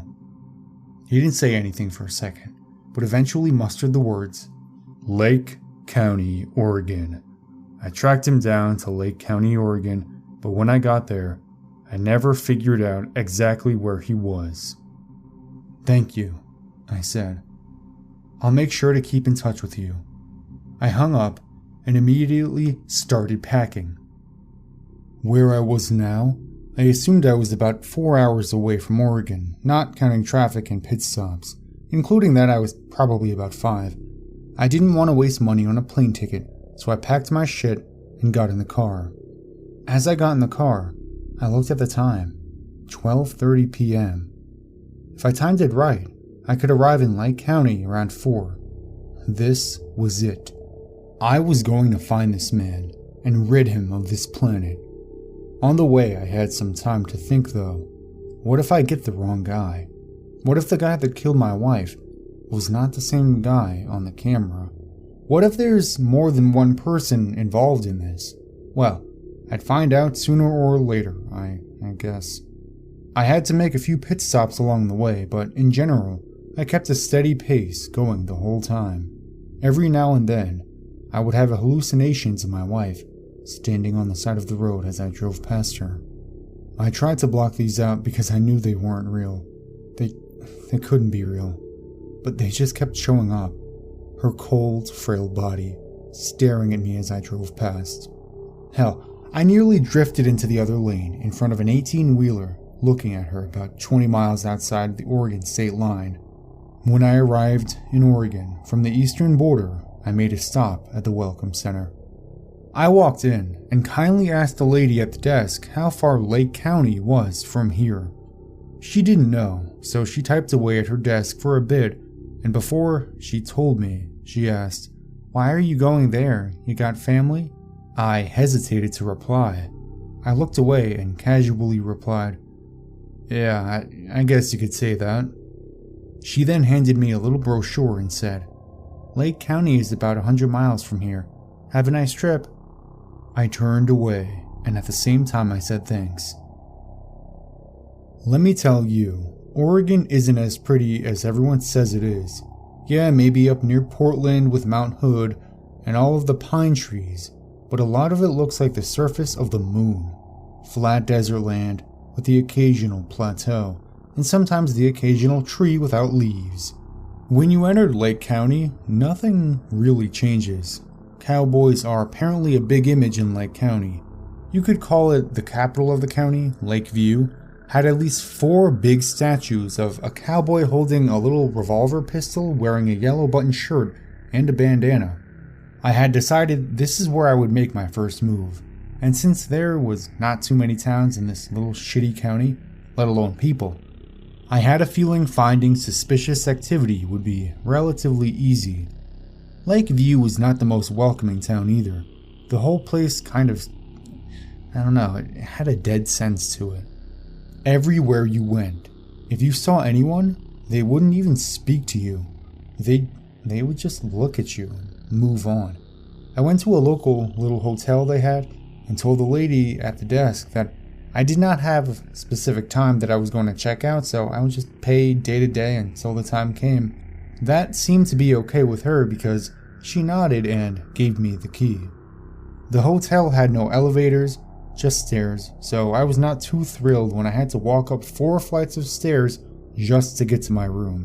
When I got to my room, the door had already been kind of open, and boy did that give me flashbacks. I took a deep breath, slowly walked in, and placed my bags on the ground. The room was small, but I guess it worked. It had cinder block walls, 2 beds, a window, and a bathroom. As I unpacked my things, I started thinking about what I would do. People in this town seemed simple, not a whole lot going on in their lives, so someone doing vile acts such as raping children would stick out, right? Ha, fucking wrong. For 2 days, literally nothing happened. I walked around the town looking for anything I could find. I knew there were other little towns, but I needed to focus on this one. I was not about to leave this town until I had searched every single inch of it.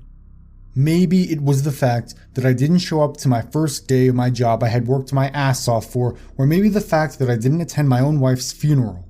But around a week and a half after I had left, I guess people back in my hometown started to wonder where I was. I would get texts from buddies of mine saying things like, "Hey, no one's heard from you in days. You okay?" Stuff like that. Hell, I even got an article in my town's local paper. Man goes missing shortly after wife is killed. Some people thought I had committed suicide, but wouldn't they have found the body? Others thought I had just run away, and in a sense, I did. But not for nothing. Boy, things were getting boring in Lakeview. So far, I had nothing. Walking around day to day, hoping I would stumble across some miracle. But nothing ever happened, yet. I was about ready to move to the next town over when at about 6 p.m. that night, I got a knock on my door. I stood about 12 feet from the door, not knowing if I should answer or not, but when I heard a second knock, I decided to open it. I took a deep breath as I slowly placed my hand on the doorknob and turned it to the right. I didn't even get the door all the way open when it flung open from the other side, and I was tackled by a large man in a black ski mask. I struggled against his force, but he was much larger than me. He held me down on the floor, and when I realized all my struggling wasn't getting me anywhere, I relaxed. I asked him what the hell he wanted, and he didn't even respond. I screamed at him, "What the fuck do you want?" All of a sudden, I heard footsteps coming towards me. I couldn't move as I was being held down, but as I turned my head to my left, I could see feet walking towards me. They were black shoes, and he was wearing some sort of black outfit, a vest, a coat. Hell, I don't even frankly remember, really, because it wasn't what I was focused on. What I was focused on was his face. I slowly looked up at him, and when I got to his face, what I saw sent a chill down my spine and shocked me with fear. A fucking skull mask. It was the sick bastard that had killed my wife, or at least who gave the orders. As soon as I saw this, I started struggling more. I can remember foaming at my mouth as fear suddenly turned to rage. However, the man holding me down was too strong.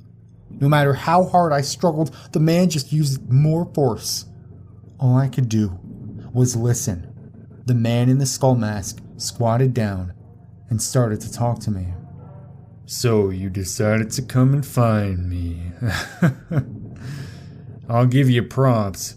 Didn't know you had the smarts to track someone down. I won't ask you how you did it, but good job. He then proceeded to scan me, analyzing me, it looked like. You're bigger than I thought you would be. Nice strong build, good frame. How come you haven't tackled my assistant here yet and killed me? I stared at him with rage. I couldn't see his mouth, but I could sense him smiling. He tilted his head to the right and started talking about how stupid I was going on the deep web without protecting my IP address.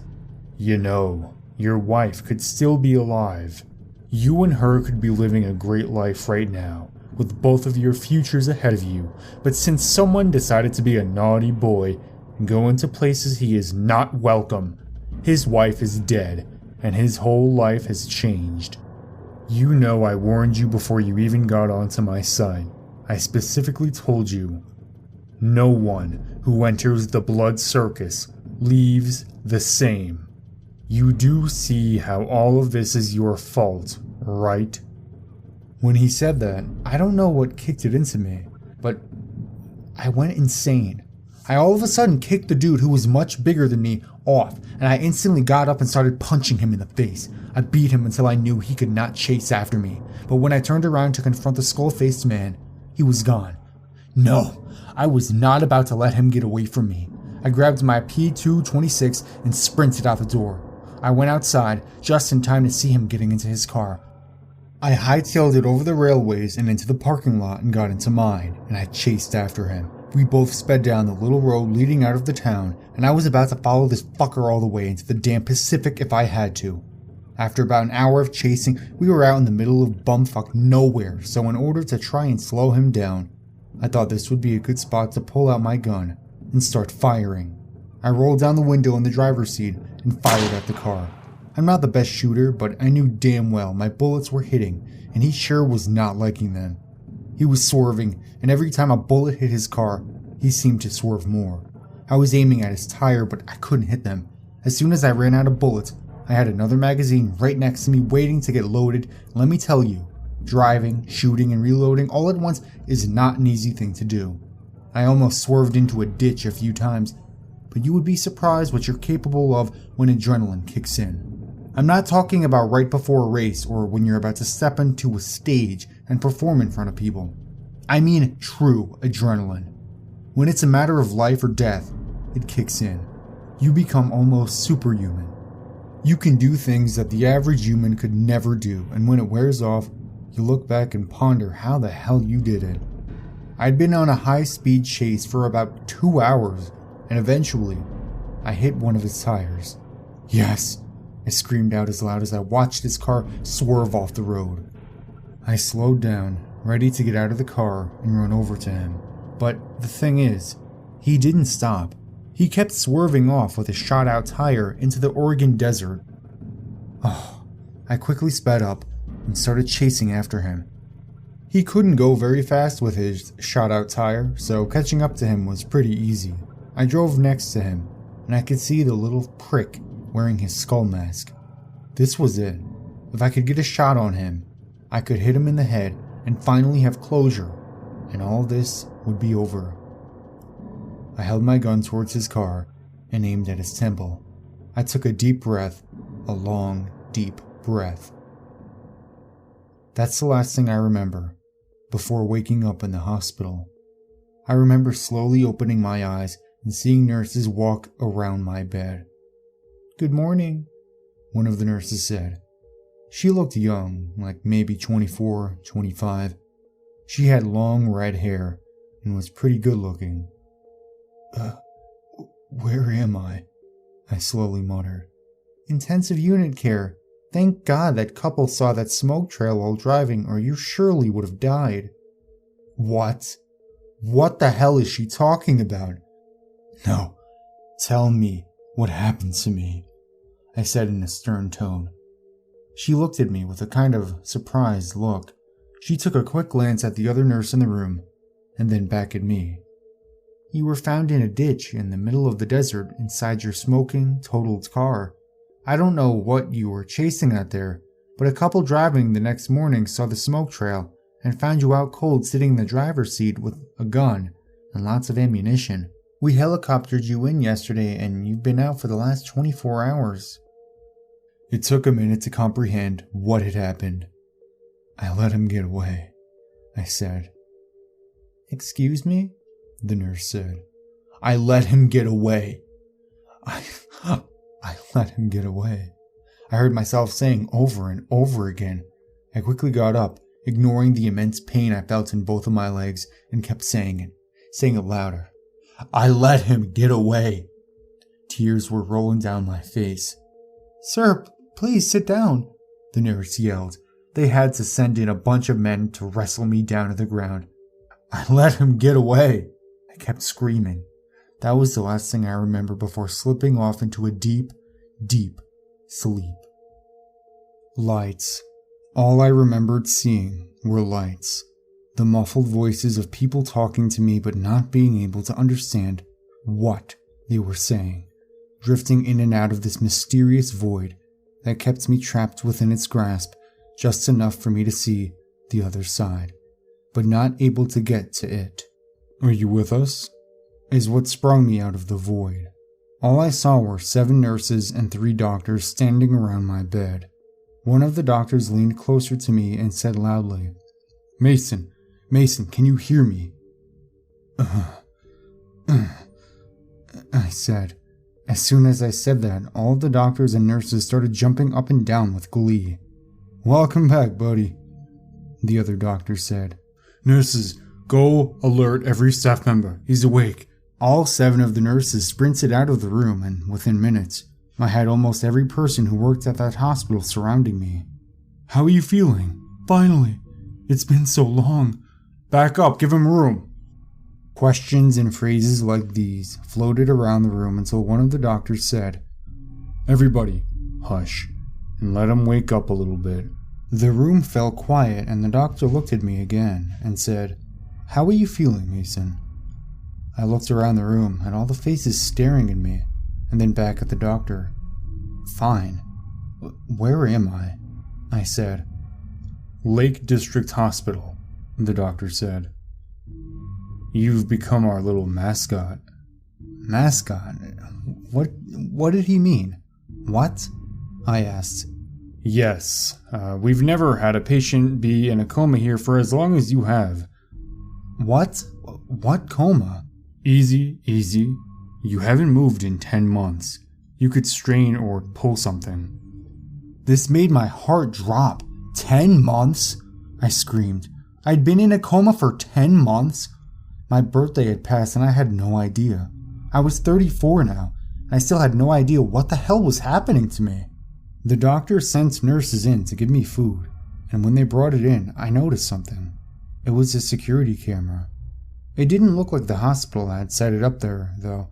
It looked like it had been artificially placed and hidden out of sight. I didn't tell the doctors because I knew they would take it away, and I wanted to see what was on it.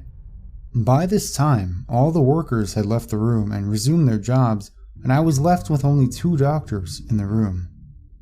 Eat up, Mason. I bet it feels good to finally be eating without a machine for once, right? I didn't respond. I just kept looking around the room. I had no recollection of why I had fallen into a coma, or what caused me to end up in this hospital. The doctors looked up at me, and one of them said, We'll be right back in an hour to check up on you. Let us know if you need anything. And they left. I was alone. Now was my time to grab that security camera. I pushed my tray of shitty hospital food to the side and slowly got up.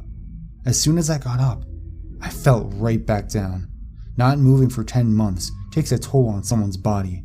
And if anyone reading this has ever had the misfortune of being in a coma, you know what I mean when I say your body aches like shit for days after waking up. I sat there on the edge of the hospital bed, waiting until I felt like my body was physically ready to get up and walk. I slowly stood up, and even though it hurt, I managed to get on my 2 feet. I grabbed a hold of the walls, slowly shuffling to where the camera was. It was sitting on this little wooden table in the corner of the room. It was being covered partially by this flower pot, and you could only see half of it. I picked it up. It was this decent-sized camera that looked like it had been made in the 90s. I picked it up, turned it around, and turned it on. A little loading screen came up, and then of course, all of the menus and options you could use it for. I saw this little digital picture of a folder, and under it, it said, "Recorded footage." Sticking out of the top of the folder were still frames of videos that had apparently been recorded with this device. When I selected the folder, I looked and it was only one video. One video that was 10 months long. This fucking camera had been sitting there recording for 10 months non-stop. How was that even possible? Surely it would need a battery charge or something. I clicked on the video and began to watch. Of course, I was not going to sit there for another 10 months and watch the whole thing, so I began to skip through the video. It was recording me. The whole 10 months it had been recording me in a coma and had not moved. Who the hell would have done this? I wondered. I remember thinking, hoping, that it was the doctors just documenting me in my coma, but that's when I noticed something very weird. Every day, one person would come in. It was the same man every day, and he would just sit there and look at me for about an hour, and then leave. I fast forwarded through the video, and that dude did not miss a day. Every day at the same time, 1 p.m., he would show up in my room and just look at me.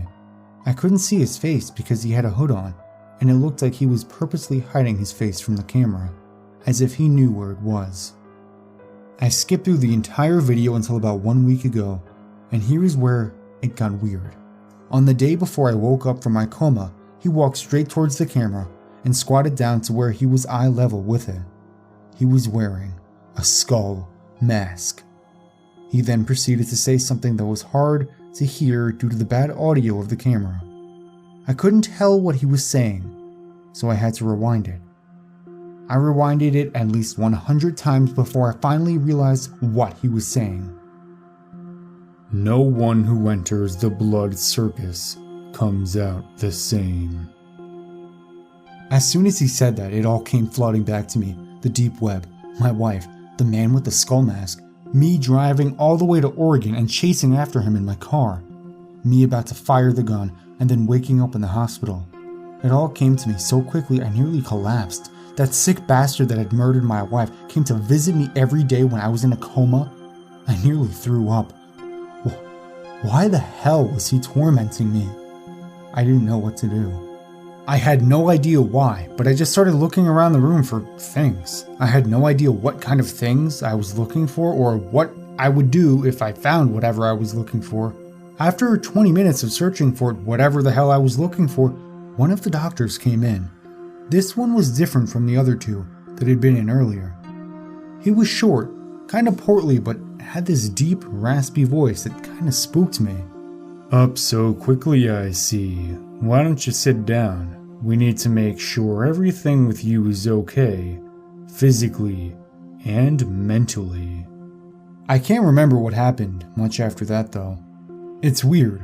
All of this stuff I can remember to a T, but the week between that doctor coming in and me finally getting released from the hospital is all a blur. I remember getting released, all the nurses and doctors waving me goodbye and sending me out with balloons. Some had tears of joy in their eyes. It was quite weird, but I was just glad to be the hell out of there. But then, it was time to get back to work. The doctors had given me all of my belongings, such as my wallet, which had my credit card and laptop that I guess they had found in the hotel room. I had no car though, and I didn't know how I was going to get around. I was never one to steal, but that was the old me.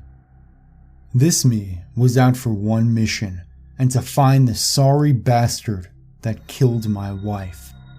I knew what I had to do if I wanted to catch this bastard, and that was to steal a car. The hospital was right in the middle of Lakeview, Oregon, so finding an unoccupied car was not hard at all. And with my skill of lockpicking through firefighter training, Getting into a locked one would be easier than ever. The first car I saw was a 2014 red Honda Accord parked outside of this store called True Value Hardware. That was the one I thought. I quickly ran up to it, and thank God that this town had a total of like 2 people.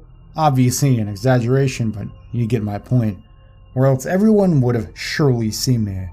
I pulled out a spare paperclip, I had my wallet, straightened it out. It took me about 5 minutes to finally pick the damn thing, but when I did, I got in the car, and to my luck, the dumbass owner had left the keys in the ignition. Without thinking, I turned it on, put it in reverse, backed up, put it in drive, and quickly sped off. The first place I was headed to was the first gun shop I could find. I had lost my pistol in the crash, and I was going to need another one. No, screw a pistol. I was about to get a damn assault rifle. The only gun store in Lakeview was this small one called Stewart's Firearms and Supply, so when I found the address, I quickly drove to it and went inside. As I walked in, a tall, slightly overweight man with a mustache greeted me. I told him that I was going to need the best damn rifle he had. "Oh, what do you need it for?" he asked, concerned. I thought for a minute. A burglar broke into my house last night, and I want an effective gun to protect myself in case something happens again. He nodded and came back out with a wicked-looking gun. Mossberg 715T Tactical, shoots a 22 and it's semi-automatic. I handed him my credit card, and after once again a background check, he put the gun in the box and gave me 10 magazines of ammo, free of charge. When I asked him why, he said, "My daughter was killed by thieves, and give 'em hell." I nodded and walked out the door. Although I had totally lied to him, I could really relate to him. My daughter that had yet to be born, and my loving wife, had been killed by internet sickos. And yes, he had my word that I was going to give them absolute hell. I drove back to the hospital with the gun in the back seat, nervous the whole time that a police officer would recognize the stolen car. They didn't though, and when I got to the hospital, I checked the time. 12:55 p.m. The man probably would not come by, considering he had to have known I was awake. I mean, I had been there a week awake before they let me go. I was just hoping to God that he had came this week, without my knowledge, to spy on me while I was awake.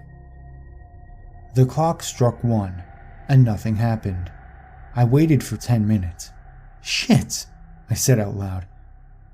He got the hell out of Dodge the second he knew I was awake, and the camera he had placed was missing. Just as I was about to drive off, I saw a familiar vehicle pull up. I watched intently as a man in a black hood got out and slowly walked into the hospital. This was him. This had to be him. He came out a good 15 minutes later, got back in his car, and drove off. I waited for him to get a good distance away from me, and then I followed him. I followed him for a good 2 hours before he slowly pulled off into this dirt road. To not make him suspicious, I figured this is where I would wait until nightfall to strike. I sat in my car holding my new gun and loading it with its first magazine. I went over what I was going to do until nightfall. I knew they would probably hear a car driving down a gravel road, so I figured I would walk, not caring how long the road was. I needed something to carry all my magazines in, so I started looking around the back of the car. To my luck, there was a backpack, so I put the magazines in there, and decided since it was about a good 3 hours until nightfall, I might as well get some rest. I set a timer to wake me up at 7 p.m., and I fell asleep. The next thing I remember was being awoken by the timer and it being pitch black out. This was it. This was where I finally got that sick bastard, and this time, I would finish the job. I got out and locked the car. With my backpack on and Mossberg in hand, I started my walk down the road. The road was at least a mile long, so I walked in the dark for about 15 minutes. The sounds of night were extremely peaceful. The sounds of crickets chirping, owls hooting. It was quite a peaceful walk. It was the calmest I'd felt in months.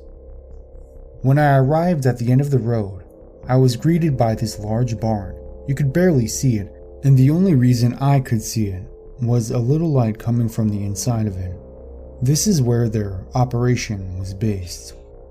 My feeling of calmness and peace quickly turned into anger and focus. I could see one man guarding the outside of the barn, but I couldn't shoot him. I had no suppressor on the gun, and the second everyone in the barn heard a large gunshot, they would know something was happening. I quietly walked around the barn until I was hidden by a bush outside of the man's sight.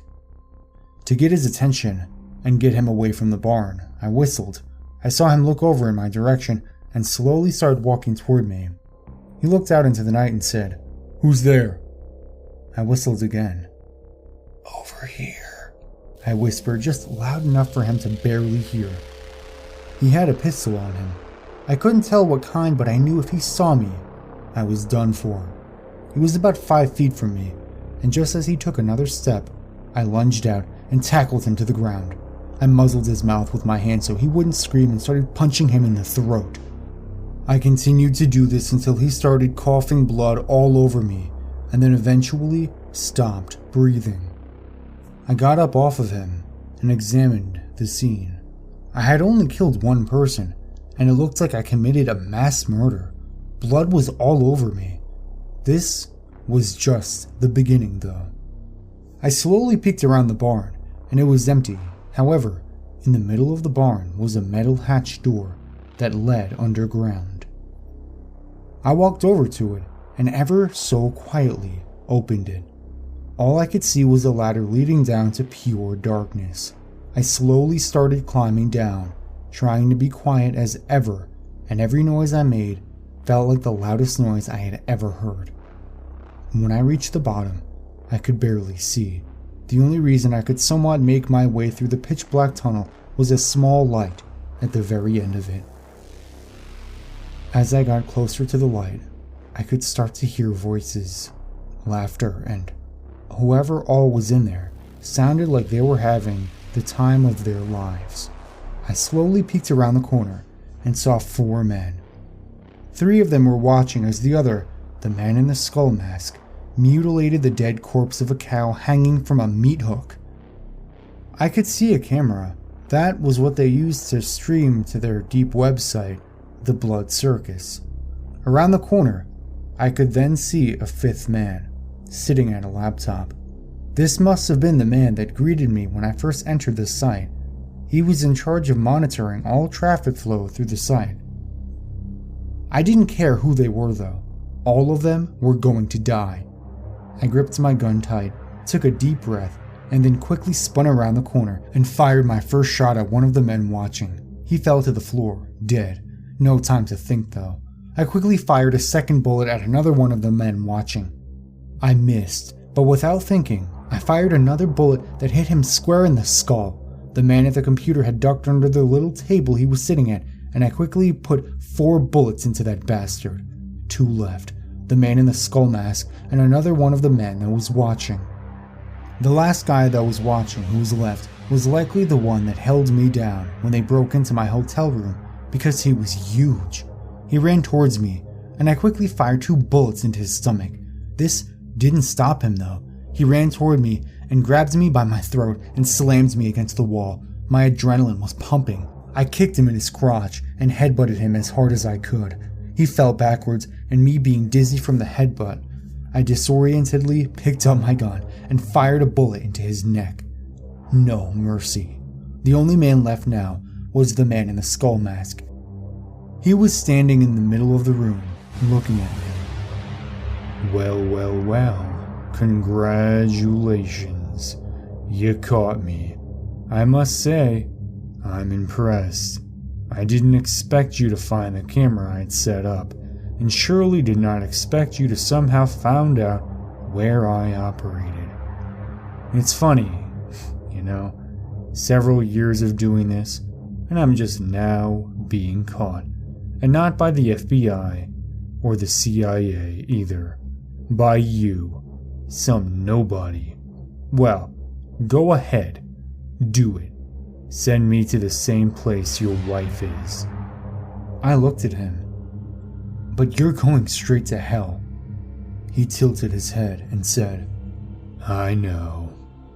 That really got to me. My wife was not in hell.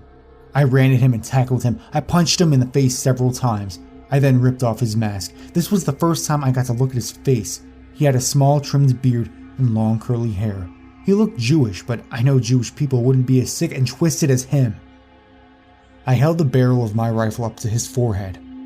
Go on, you've earned it, he said. He closed his eyes, waiting for the bullet. No. Oh no. I'm not gonna just kill you and be done with it. I'm gonna enjoy every second of this. I'm gonna make you suffer, just like you made my wife suffer and all of your victims suffer.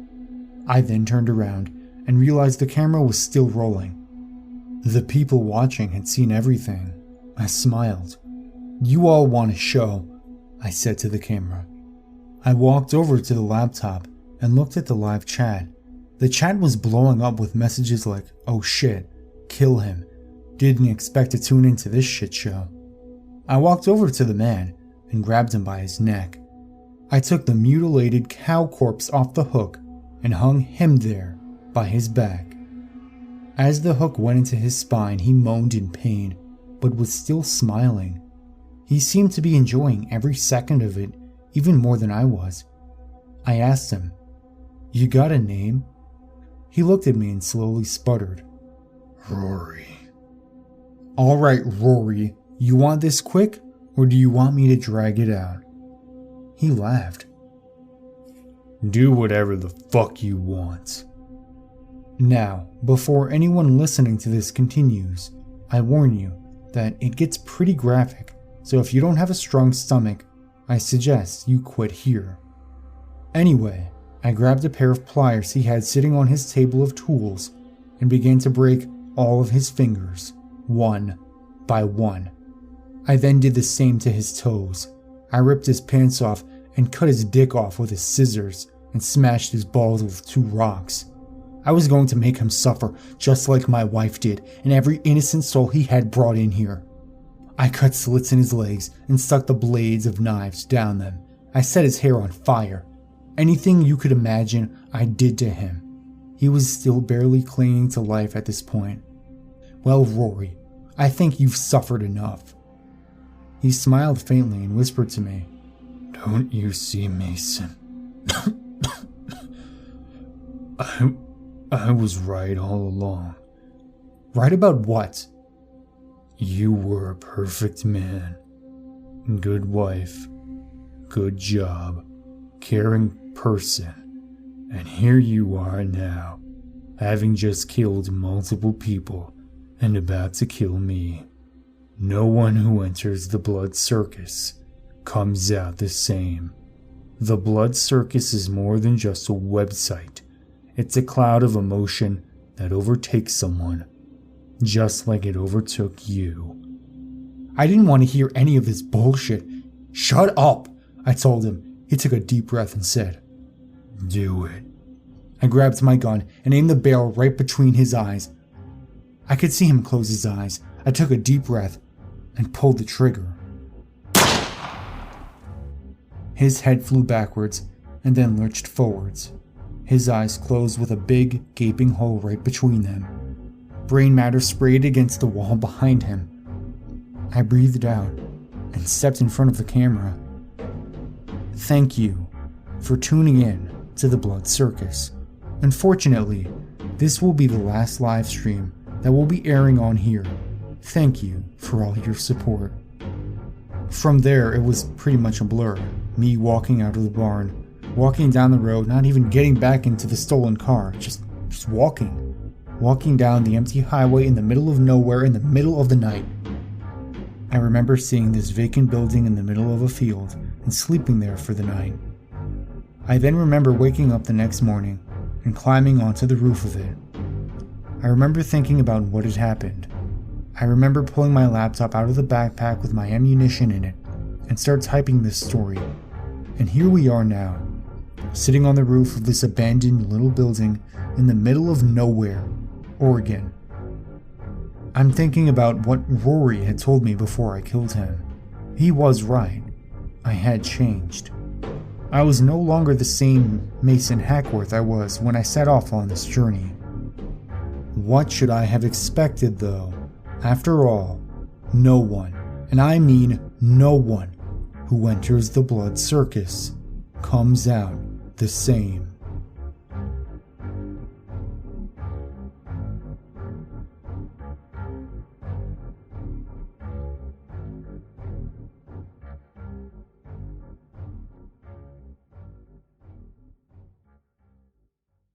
So this happened a while back when I was in my early 20s. I was working at a little retail store in my town's mall. It was coming up to the end of half of the day. I don't know how I noticed it, but an older man, probably 50s, I'm not sure, had walked past the store about 3 or 4 times, not consecutively, just every now and again. Now, I worked in one of those little costume jewelry stores, so it was odd for an older male to be walking past so many times. But I kinda didn't think anything of it. I don't even know how I picked up on it in the first place. It came to closing time and I had left to catch my bus home at about 6:30 p.m. I remember it was transitioning into winter because it was dark out by then. I'm a very paranoid person. I still live by the stranger danger rules, so even now, when I leave work, I make sure I change into an outfit less fashionable. I don't like drawing attention to myself in any way possible, so I try and make sure I'm as covered up and as average looking as I can be. So, as I said, I was waiting for my bus home, sitting by myself at the town center's bus terminal. And guess who walks past? The older man. At this point, I kind of felt a little uneasy, but in my head, I tried to make reason prevail as many people take buses all the damn time. My bus showed up and I got on, and well, you can guess who got on after me. I remember sitting in the seats facing inward, the ones for wheelchairs and prams, and he sat at the first seat above the steps. I remember staring forward and feeling his eyes burning into me. I kept trying to use my peripheral vision to see if he was looking at me, but not wanting him to know I noticed him. The whole bus ride, I waited to see if he got off before my stop, thinking it was just my over-anxious, paranoid mind working overtime, until I pressed the button for my stop. I waited until the last possible second to press it, and as I stood up, he did too. I went to walk to the front door of the bus, and he exited the rear. At that moment, as soon as he stepped off, I sat back down again. I had no idea where the bus went after my stop, but honestly, I didn't care. I will never forget the look on his face as the bus drove off.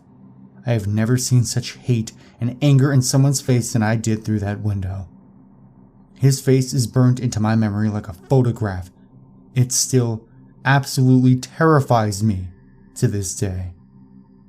I have no idea what would have happened to me if I got off that bus at my stop that night, but I am glad my paranoia was so intense that I didn't. So, creepy older man following me home, let's not meet.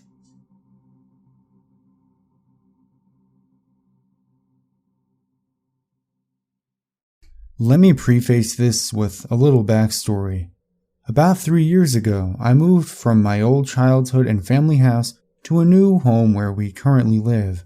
The move was about 20 minutes away, so not too bad, although I did have to move schools.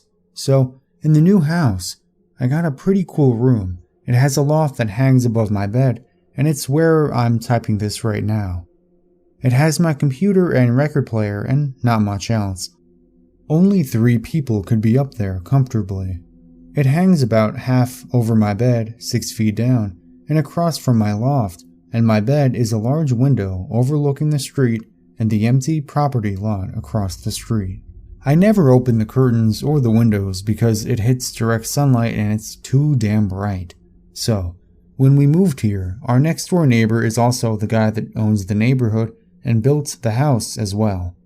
When we finally settled in and hung out with their family for a while, they opened up and told us some stuff about what happened when our house was being built. They said that a random dark car with tinted windows would come by some days and just watch them build for hours. If they ever approached the car thinking it was just looking, the car would zoom away. We were concerned but not scared in any way at this point, so not much else came of it, and we went about life as usual. A few weeks later, our neighbor has another story to tell us. This time, he's freaked out himself just telling it. He told us that within the past few nights, things had gone missing from his garage. As a builder, he tends to have a lot of tools lying around, so he didn't notice at first, but then bigger things started vanishing like propane tanks and even a table saw. The final straw, and the scariest part, was that his gun was missing, but the gun wasn't out by the tools. It was in his locked basement's gun safe with a security system guarded house. His spouse and kids were away on a trip, so it was only him home. The next night, he decided to stay up to see if he could find anything. He said that the same car that watched him build our house pulled up to his home around 3 a.m. that night. A very average-sized man got out, and when my neighbor opened his front door holding a baseball bat, the man very calmly got back in his car and drove away slowly. He said it was like the man was expecting him. So at this point, our family is freaked out, but it didn't stop there. Of course, it couldn't. A week later, our neighbor called us frantically and told us that outside the entrance to the neighborhood was a duffel bag full of all the small tools the person had taken and the gun. A note was attached that read, "I wasn't finished with them." Okay, what the hell? At this point, we were terrified. So terrified that within the next month, we had a security system installed. Nothing came of these events for the next few months. All of the above happened around last February. That November, of course, it had to escalate again and scare us all. So one day my family and I are outside my house walking the trails of our backyard forest. We own about 4 acres of land, so it's nice sometimes to walk back there. I run ahead myself to catch up with our dog who had probably found an animal. When I reach him, he's barking past the tree line barely to where you can't see him anymore. And there's a figure of a man just standing there, staring in our direction. I tried to study the figure as quickly as I could so if this ever happened again, I could make sure it's him. It was a man. Normal height, normal weight, no facial hair, and abnormally large nose. No glasses, very short hair, was wearing black jeans and a black jacket. That's all I could get, before he just casually walked away, like he didn't see me, terrified. I ran back to my family to tell them and to have them come with me because I sure as hell wasn't about to go after this dude myself. Not a trace. So, the reason I told you about my room in the beginning sets up the last part of my story. One day in December, very similar to today, I was on Reddit and TeamSpeak with some friends, and all of a sudden, a very silent thud came from my window. Mind you, it's 2 a.m. and everyone in my home is asleep. I go down my ladder of my loft to see the window and gingerly peel back the curtain to see the same freaking dude across the street in the empty lot.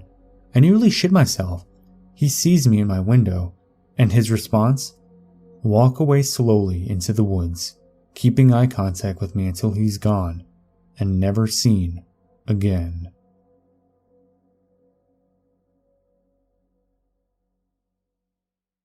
I was 22 years old and was in a pretty volatile relationship. My ex, Mike, had moved in with me a few months prior after the death of his mother, and things got a little bit too serious too fast. We were both young and dumb, living in LA, and always looking for the next thrill, and it caused way too many problems in our lives. After one particularly bad fight, Mike moved out while I was out at work one day. down to stay with a friend, John, in San Diego. Now, Mike was a little bit younger than me, 20 at the time, but John was in his 40s. They had been friends for a few years, and John had an extra bedroom, so I didn't think much of it. Fast forward a few weeks, Mike and I are talking again and trying to reconcile. He comes up and stays with me for a few days, then I decide to go stay in San Diego at John's house for the night, because I had some work in San Diego early the next morning anyway. This was only the second time I'd met John, the first time just being a brief encounter at my work. He seemed like a normal, down-to-earth guy, and we actually had a bit in common. At the time, I was a raw foodist and he was interested in it as well, so he prepared us a nice, big, raw dinner. From what I remember, everything was delicious. After dinner, we all sat down to watch a movie, and John asked us if we wanted anything to drink. I forgot what Mike had, but I just had a single Coronita, the tiny Corona bottles, and that's all I drank that night, besides for an unopened water bottle at dinner. During the movie, John asks Mike and I if we want to smoke out of his hookah. I wasn't interested, and I remember John got really pushy about it. I never gave in, and I remember him being visibly agitated. So we finished the movie, hang out for a bit, and decide to call it a night. First though, John insisted that we hit it with his pipe. At the time, I was a pretty avid smoker and he was pretty insistent, so I figured I'd have a hit or two and then Mike and I could retire to the bathroom.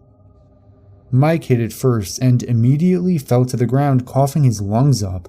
He was a pretty big smoker too, but I figured that he must have just hit it too hard or got down the wrong pipe.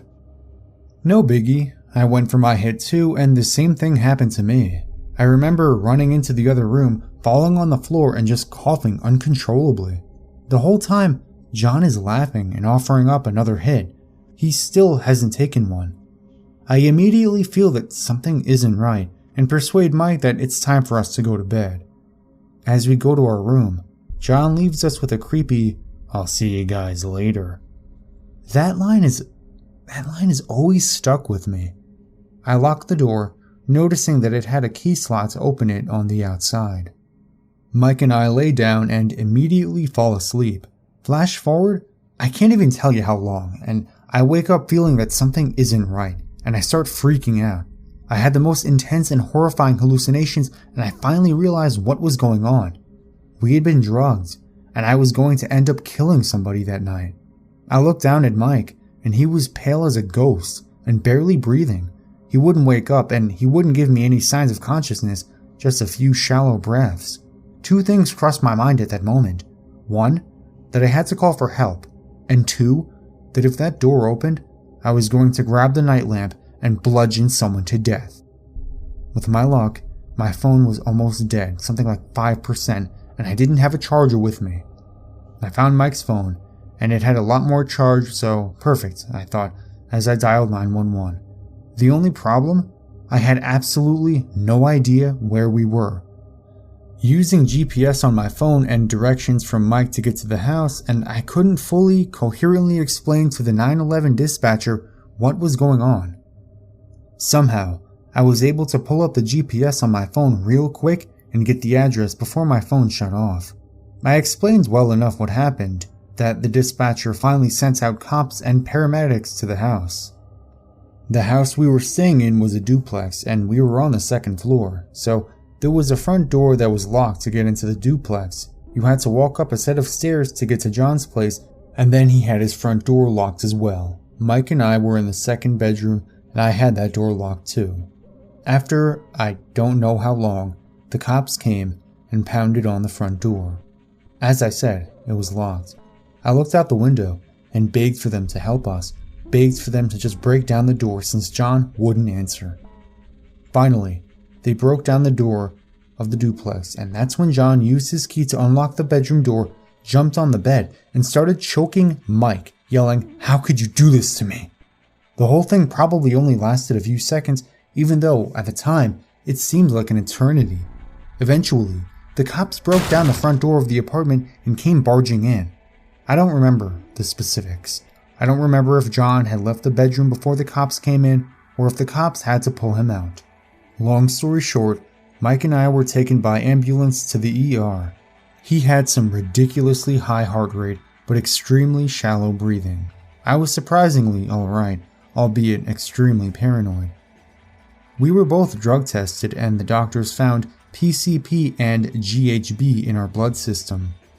I tried to explain that we were drugged, but since there was no proof that we didn't intentionally take the drugs, and since I think I admitted I had a beer and a toke of weed, the cops just assumed we were druggies. Nothing happened to John. He lied and said that whatever we took, we did it ourselves, and even tried to say that he found an empty bottle of cough syrup by the bed, and we must have ingested that too. We were in the ER for a few hours, and it was the scariest night of my life. I was hallucinating to the point where I thought that I was being kidnapped and that the hospital was just a setting for a snuff film. Mike was tied down and shot up with whatever they used to calm him down, and I absolutely refused to let them give me any medication. They let us go early the next morning, while it was still dark out, and I remember walking around aimlessly, having no clue where we were since neither one of us had our phones at this time, and trying to find a hotel. Mike was out of it the whole time, and most of the next day, and to this day, he still doesn't remember any of this happening. A few weeks later, I was talking to a friend who lived down in San Diego, and he used to be John's personal assistant. John admitted to him that he drugged us and what his plans were, and even joked about how he does it to little kids all the time. I tried to follow up with the police, but again, no proof, nothing came of it. He told my friend that he put GHB into our beers and that the weed, which he didn't smoke any of, was laced with PCP. I can't explain to you how scary that combination of drugs was. GHB is meant to calm you down and become very complacent and forgetful. PCP, on the other hand, is a hallucinogenic and has been known to make people on it go superhuman and batshit crazy. Imagine being in a half-drugged stupor, having the most realistic and scary hallucinations play over and over in your mind. So, John, you creepy child rapist, let's not meet, because you're the only person in the world I would kill without a second thought. It's always been an auspicious prospect for most children. A new house means new neighbors, a new yard, new friends, and a new school. A new house, for a boy of 9, means a new adventure. Well, at least until one has settled in. My parents and I decided to move due to a few contentious issues that had risen in our previous town. More precisely, I had begun to fight with the other children. Each time I would be sent to detention, my parents then called, and I would give a disingenuous excuse as to why I had started it in the first place. Every time was akin to acting out a scene from a script. Each line would be repeated on cue, and each time I'd be grounded accordingly. I must concede that at the time, I had no real reason for my behavior. At least, nothing beyond acting out for attention. Back then, I was merely a child yearning for more attention from my overworked parents. I knew no better. Unfortunately for me, the doctor my parents took me to believed he had an answer to my desperate behavior. ADHD, or better known as Attention Deficit Hyperactive Disorder, or so the man explained. I was then prescribed pills in which I had to take each morning before school. I ceased fighting and often slept during class, but my parents were grateful that they made looking after me less arduous. Nevertheless, I had already developed a reputation with the other parents and was thus banned from everyone's house. In other words, I had no friends anymore. I don't think that this particular reason was behind my parents' decision to move, but it was my best guess at the time. My parents were middle-class workers and therefore frugal when choosing the house. It was located out in the country with a rather luscious lawn, almost endemic to the yard. The house itself was allocated in the center of this emerald grassland. Clearly it needed yard work, but to me, it was a jungle of opportunities. I remember spending that first day hunting down insects and lizards, as well as any other creature I would notice during my cursory scan of the overgrown yard. The house itself was quaint and held no basement or upstairs floor. I had at least hoped for an attic, but was left disappointed when I realized it was nothing more than a small, insipid abode.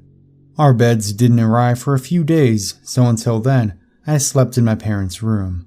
I must admit that I missed those innocuous nights. They were the only calm ones I had back then. It wasn't until a few nights after my bed arrived that I noticed the erratic sounds. They began quietly at first, and I was able to ignore this enigma for the time being. I imagined it to be some creature living within the walls, perhaps a lizard or a squirrel. It didn't take long for them to become difficult to ignore, however. The sounds became thumps, and on occasion, I could swear I heard someone mumbling. With no reason to believe this enigma to be malevolent, I continued to ignore them up until the footsteps. At this point, my room was still void beyond the single twin-sized bed, the head of which leaned against the wall. The source of the steps seemed to originate at the far wall opposite of me. I remember huddling in my bed, uncertain of how I should handle this situation. The footsteps were getting closer and seemed to be directed towards me, yet no other being was revealed as the culprit. The thought of this invisible entity somehow taking hold of me was enough to find my voice. The sound ceased as soon as my parents burst into the room. I promptly explained the noises and was about to mention the footsteps before they interrupted me. They blamed it on my lavish imagination, said it was all in my head, and repeated this in order to lull me into a sense of security. As a child, I took their words to heart and let their explanations cocoon me in a blanket of ignorance. I didn't hear the sounds that night, or for the next few nights, and by the first day of school, I had chalked it up to a bad dream. I promptly took my morning pill and made my way to the bus stop. At the corner by the end of the road, I met my first friend, Tommy Sears. He was cool and welcomed me to the neighborhood. We sat next to each other on the bus, and he introduced me to a few of the other kids. All in all, it was a pretty good day. Once I got dropped off, I asked where he lived in case we'd be able to play over the weekend. He pointed up the road to the right of where my new house was. His home was at least a mile away from my own, the view barred by the scattered plots of trees that littered the pastures and valleys. I should probably explain that the neighborhood was not very close-knit. Each house was a mile or so apart and obscured by farms, trees, and pasture. His particular house was also hidden by a wall of forested patches. The sounds started again, this time more prominent. The murmurs, though indecipherable, were loud. They fell silent once the thumping began. At first, it had a rhythm that slowly rose into a cacophony of muted noise. Eventually, the footsteps started again, once more directed towards me. The joys of the day drained from my conscious mind as fear overtook me. I tried to remember what my parents convinced me of, that this was all simply part of my vivid imagination. However, that didn't work for long when a blood-curdling scream pierced the darkness. I, in turn, screamed in unison, once more calling to my parents.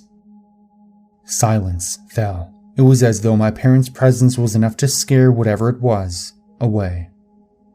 I was explicit this time, recounting every sound I heard since the first night. However, my insufferable parents refused to listen.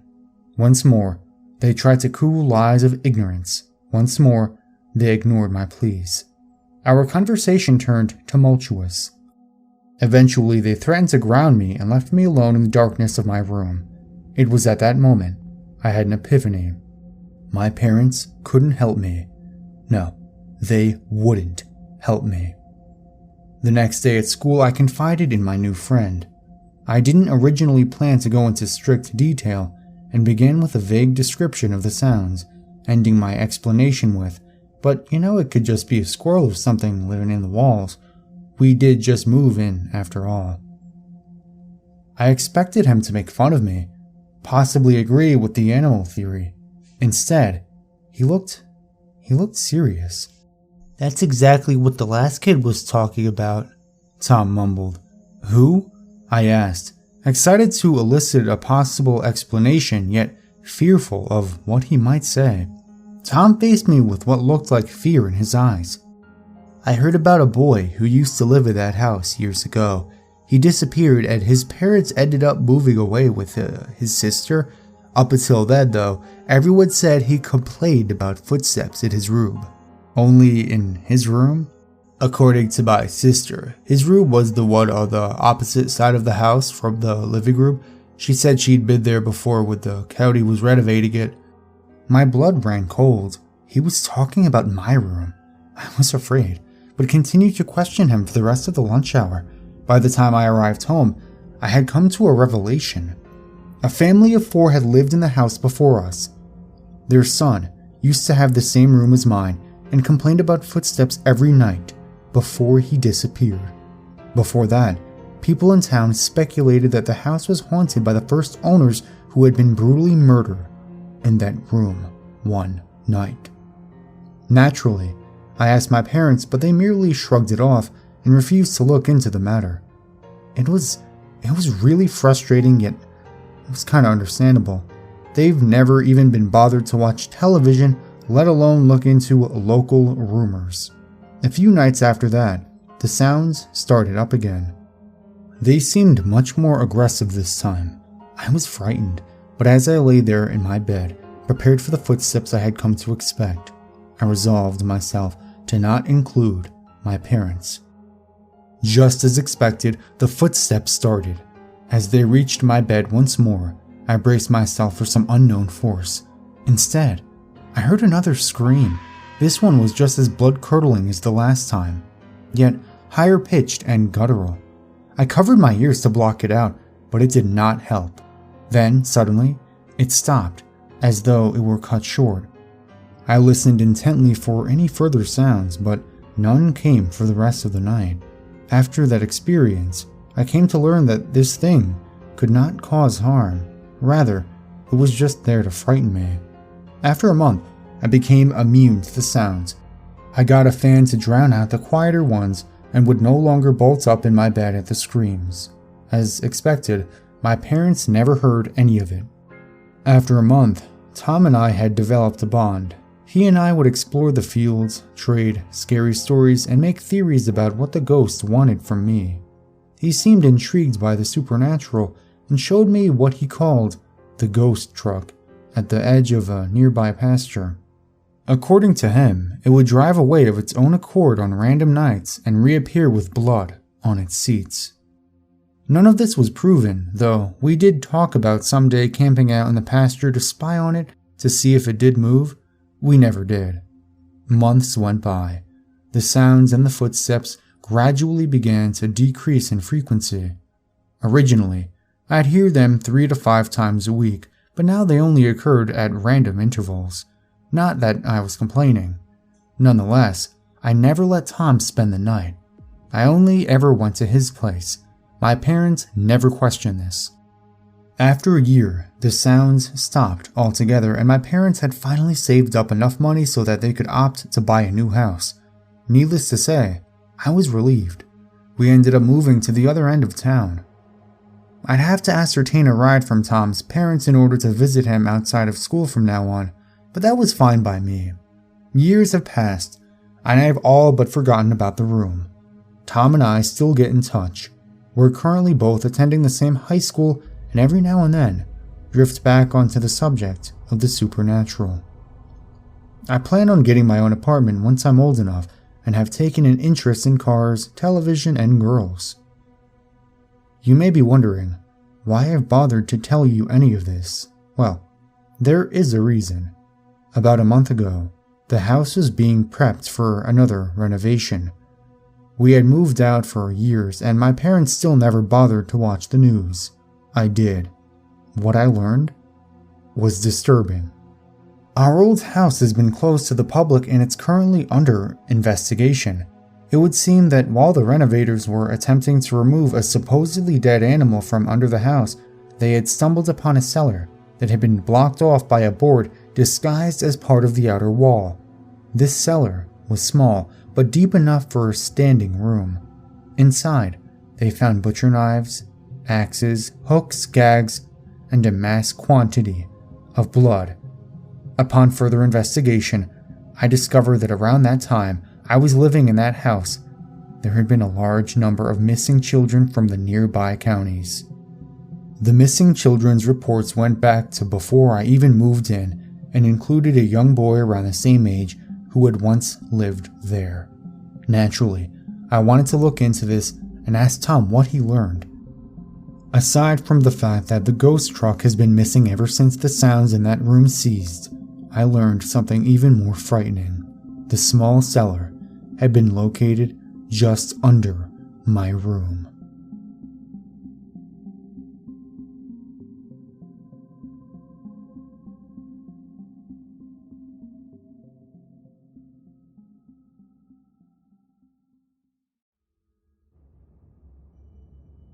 So, I guess a little context is in order. My girlfriend and I had been together about a year at the time, never had any big problems. We were both pretty relaxed people, never have had a big fight, never any trust issues, the whole shenanigan. So, one day, I was out in front of my apartment building smoking a cigarette. This was before we lived together. I had seen her the night before and had a nice dinner, gone out to the bar, then we headed back to my place, after which she took a taxi home. So I'm standing out in front of my apartment building. She pulls up in a taxi. I wasn't expecting her and was pleasantly surprised to see her. I put out my cigarette, smiled, and walked up to her, saying something like, "Hey, what are you doing here?" She scours at me and slaps me square across the jaw. Obviously, I'm dumbfounded and at a loss for words, so I just kind of look at her. She never said anything, just barged past me and into the building. I followed her up to my apartment, asking her what was happening the whole way. She goes into my apartment, grabs her bag and some of her stuff she left there, throws a few things at me, breaking a glass or two, knocking down a bunch of stuff on a shelf. She calls me a pig, that she knows everything, and that I've broken her heart. I'm trying to figure out what's going on, obviously, and she stops on her way out. When I touch her sleeve, she glares at me and slaps me. She tells me something like, "I hope I never see you again," and walks out. I followed her to the street and she got in her cab and drove off. The street was pretty empty. This was maybe 8 or 9 a.m. and I watched her drive off.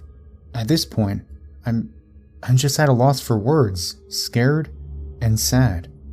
Then, as I'm watching the cab drive away, someone hugs me around my waist from behind. I turn around and it's her, in running clothes, and I went completely pale. She said, "Hi," in her usual happy-go-lucky tone, then noticed my look and said, "What's wrong?" I spun around. No taxi. It had literally driven away 5 seconds earlier. No way it could have turned around in that time, and all the lights were red. I didn't say anything to her, just ran upstairs. Her bag was gone. Things were still broken. My door still wide open. So then I told her. We were both monumentally confused. There's no way I could have mixed her up with someone else, and she's an only child. We had security check the cameras, and sure enough, me following a girl to my apartment. It's me following a girl to my apartment. The angles weren't great and the film wasn't great quality, but it was pretty easy to see my face. But hers was always hard to make out. It looked a hell of a lot like her, but never a clear shot. No way it was the same girl. It still creeps me out, and we don't really talk about it. Halloween has always been my favorite holiday. Spooky themes invading our homes, false cobwebs spanning window corners, and jack-o'-lanterns gazing onward with their silent, crooked grins. You'd think that after all that's happened, I would dread the oddly perfect combination of orange and black, that the sight of fallen leaves on the ground would only further serve as a cruel reminder of what's never left my waking mind. I love it still, and I will love it this final year. My story begins shortly after my 14th birthday. Craig drags me through the musty aisle of yet another antique shop. Bored out of my mind, but also amazed our small town has so many of these weird stores. I was sick of wasting our weekends riding our bikes across town looking for something we might not ever find. Sitting through water-damaged books, porcelain knickknacks, dead people's furniture, and rusty farming tools. Who wants a rusty sickle, and why does every shop have them? Craig had been forcing me to check these places with him for the last 3 weeks, ever since our friend Tom told us about this book he found while shopping with his grandma. A month earlier, Tom's grandmother took him antiquing with her, and he was just as miserable as I was now. In one of those shops, Tom found an old leather-bound book filled with symbols and what he thought were songs. He sat down and carelessly flipped through the yellow pages while he waited on his grandmother to browse another whole store at the pace of a wounded elephant. Tom stared off and let the loose pages slip past his fingers in their musty procession. Then, she was shaking his shoulder, telling him it was time to head home. Tom said he felt groggy, as if waking up from an insufficient nap. He incredulously read his watch and found nearly half an hour had passed. He recalled none of it. Tom told us his story at school the next day. I just assumed he fell asleep. It's not like antiquing is an 8th grader's idea of a thrilling evening. But Craig was enthralled. He had seen the craft one too many times. Craig was that weird kid that painted his fingernails black with Sharpie and drew pentagrams on his notebooks. Tom and I never minded Craig's oddities. We had all been friends since the sandbox and figured Craig was just going through an awkward phase. I mean, who wasn't back then? Craig made Tom tell the story over and over again, asking a million questions about Tom's tale. I jokingly referred to the whole thing as the spooky nap, but Craig was hooked, and I knew he was not going to stop until he found that stupid old book. Which brings us back to this place. Too bad Tom couldn't remember what store his grandmother drove him to. I continued down the aisles, turning over the millionth knickknack and casting a perfunctory glance at the handwritten price tag. John, it's it. I damn near dropped the stupid ceramic pig I was holding. Craig had instantly drawn many a passive-aggressive glance our way. Jesus, Craig. My harsh whisper snapped across the store, but Craig was not fazed. He just stood there, staring at the book with a dumb, gaping smile. My anger drained instantly. There was something so genuine in my friend's smile. I couldn't help but smile too. We pedaled our bikes up the hill and out of town, back to Craig's house. Craig powered up the incline as if finally finding that book had somehow made him lighter. The only thing that felt lighter to me was my own empty wallet. $65 for a moldy book? Craig only had $40 and begged me to cover the rest. 2 weeks of lawn mowing money gone just like that. He assured he'd pay me back. Well, at least I'm done antiquing, I thought, as I stood up to pedal through the steepest part of our ride. We dropped our bikes in the front lawn of Craig's house and ran up the stairs towards his room. His father yelled his usual, "Hello, boys," from his living room chair. Craig threw his bedroom door shut and ripped at the Jansport zipper. His urgency ground to a halt as he gently pulled the book from the backpack, almost as if he were a midwife pulling a baby into the world. He immediately began flipping through the pages as Tom had done in his story. Nothing happened though. No lost time, no spooky occurrences. I wasn't interested before, but I was now thoroughly wrapped up in Craig's enthusiasm. I held out my hand and felt the weight as Craig passed the tome. I peered at the aged leather cover and was flooded with anxiety. A feeling identical to the result of restlessly lying in bed late at night, contemplating the inevitability of death, and trying to futilely wrap your mind around the concept of nothingness for all eternity. I tried to push this dread from my mind. I placed the book on the carpet in front of us and opened it. We flipped through the pages in silence. Some portions of the book were so worn they could no longer be read, but one section remained pristine. The first word filled half a page with its fancy bold script. Chinor, we read unintentionally in unison. An almost poetic paragraph followed, indented and spaced to indicate flow. This must be what Tom thought was a song. Craig turned to the next page before I could finish reading the first.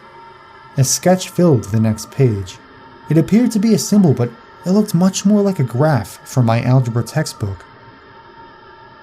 There was what I saw as a clear X and Y axis, X's at the O point, and at the ends of each axis line.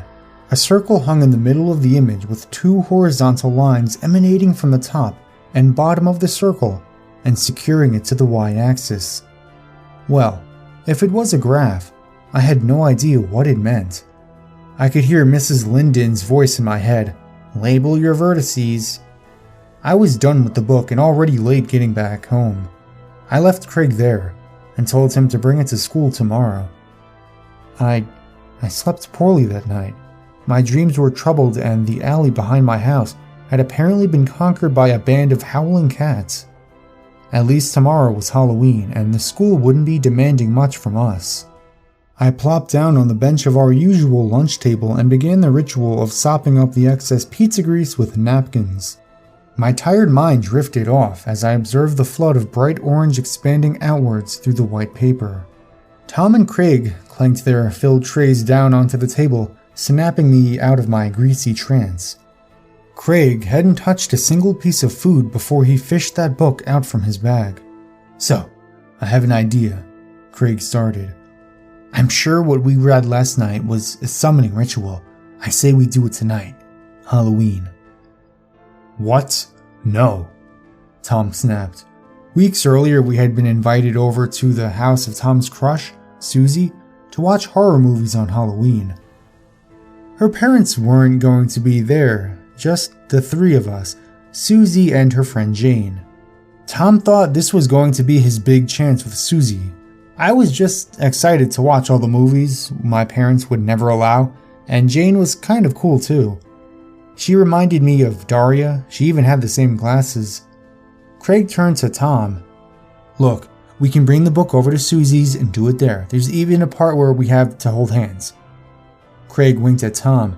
Watching Tom's face turn warm and pink, I knew there was no way he was going to pass up a perfect excuse to hold Susie's hand for an extended period of time. Why do we want to summon a demon?" I asked. "Aren't they evil and stuff?" Craig's eyes lit up. "That's the thing. This one, Chinor, he grants wishes to those that summon him. He normally lives in dreams, but rewards people that allow him to enter reality. So even if it works, nothing bad will happen." "Fine," I said. There would still be plenty of time to watch a few of the movies after they were done with this demon book business. Craig let out a "yes" and shook Tom by the shoulder. School let out early for Halloween. We met up with Susie and Jane behind the portable where all the cool kids smoked. All our parents thought we were staying at each other's houses. Tom and Susie exchanged awkward teenage glances while I chatted with Jane. Craig didn't appear interested in the conversation. He bounced in place, tightly grasping the straps to his backpack before breaking and interrupting us all. "You guys ready to go?" "Yup," Susie said, while still looking at Tom. Craig started walking off in the direction of Susie's place without ever looking back to see if we were there. It was a short walk to Susie's. 2 unlit jack-o'-lanterns flanked our doorstep.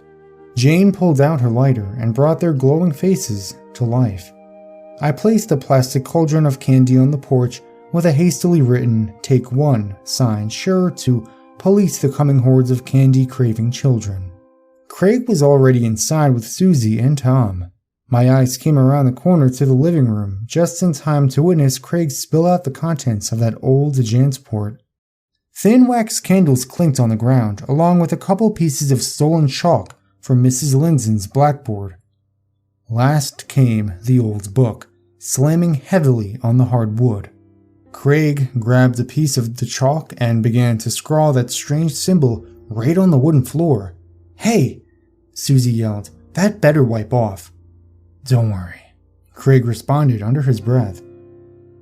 "Do we have to do this now?" I asked. "Shouldn't we at least wait until it's dark out?"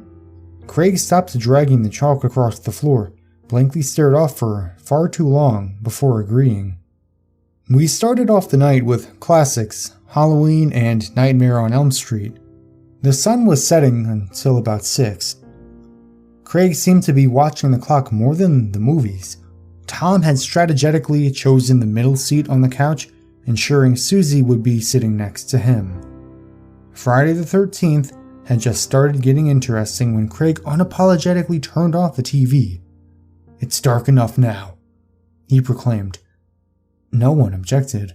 Craig finished his chalk drawing on the floor. He had Jane light the candles and handed us each one.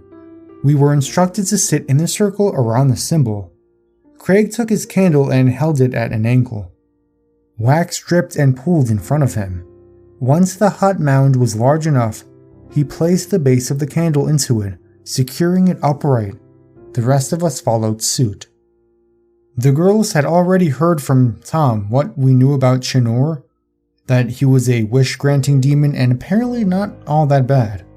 According to Craig, we would first complete the ritual to bring Chinor into our world. His arrival would be heralded by the sound of cats. I was pretty sure Craig had that part wrong. Anyway, once Chinor was here, we would take turns making a wish and then blow out our candles. When all the wishes were made, Chinor's debt to us would be paid, leaving him free to do whatever it is demons do. Our hands joined around the circle. I was unsettled by the transformation of my friends' familiar faces as the candlelight danced across their features. It began to rain before Craig had said a single word. We uncomfortably exchanged looks and crippled laughs. Craig began with a confident tone that betrayed his youth. It was clear he had memorized this portion of the script. He had already told us we needed to recite the lines 3 times, uninterrupted, or it wouldn't work. Craig spoke, and we repeated. Chinor, weak of body and strong of mind, eye of gold and wealth of time, join me here and share what's mine. World for wish, bind, bind, bind.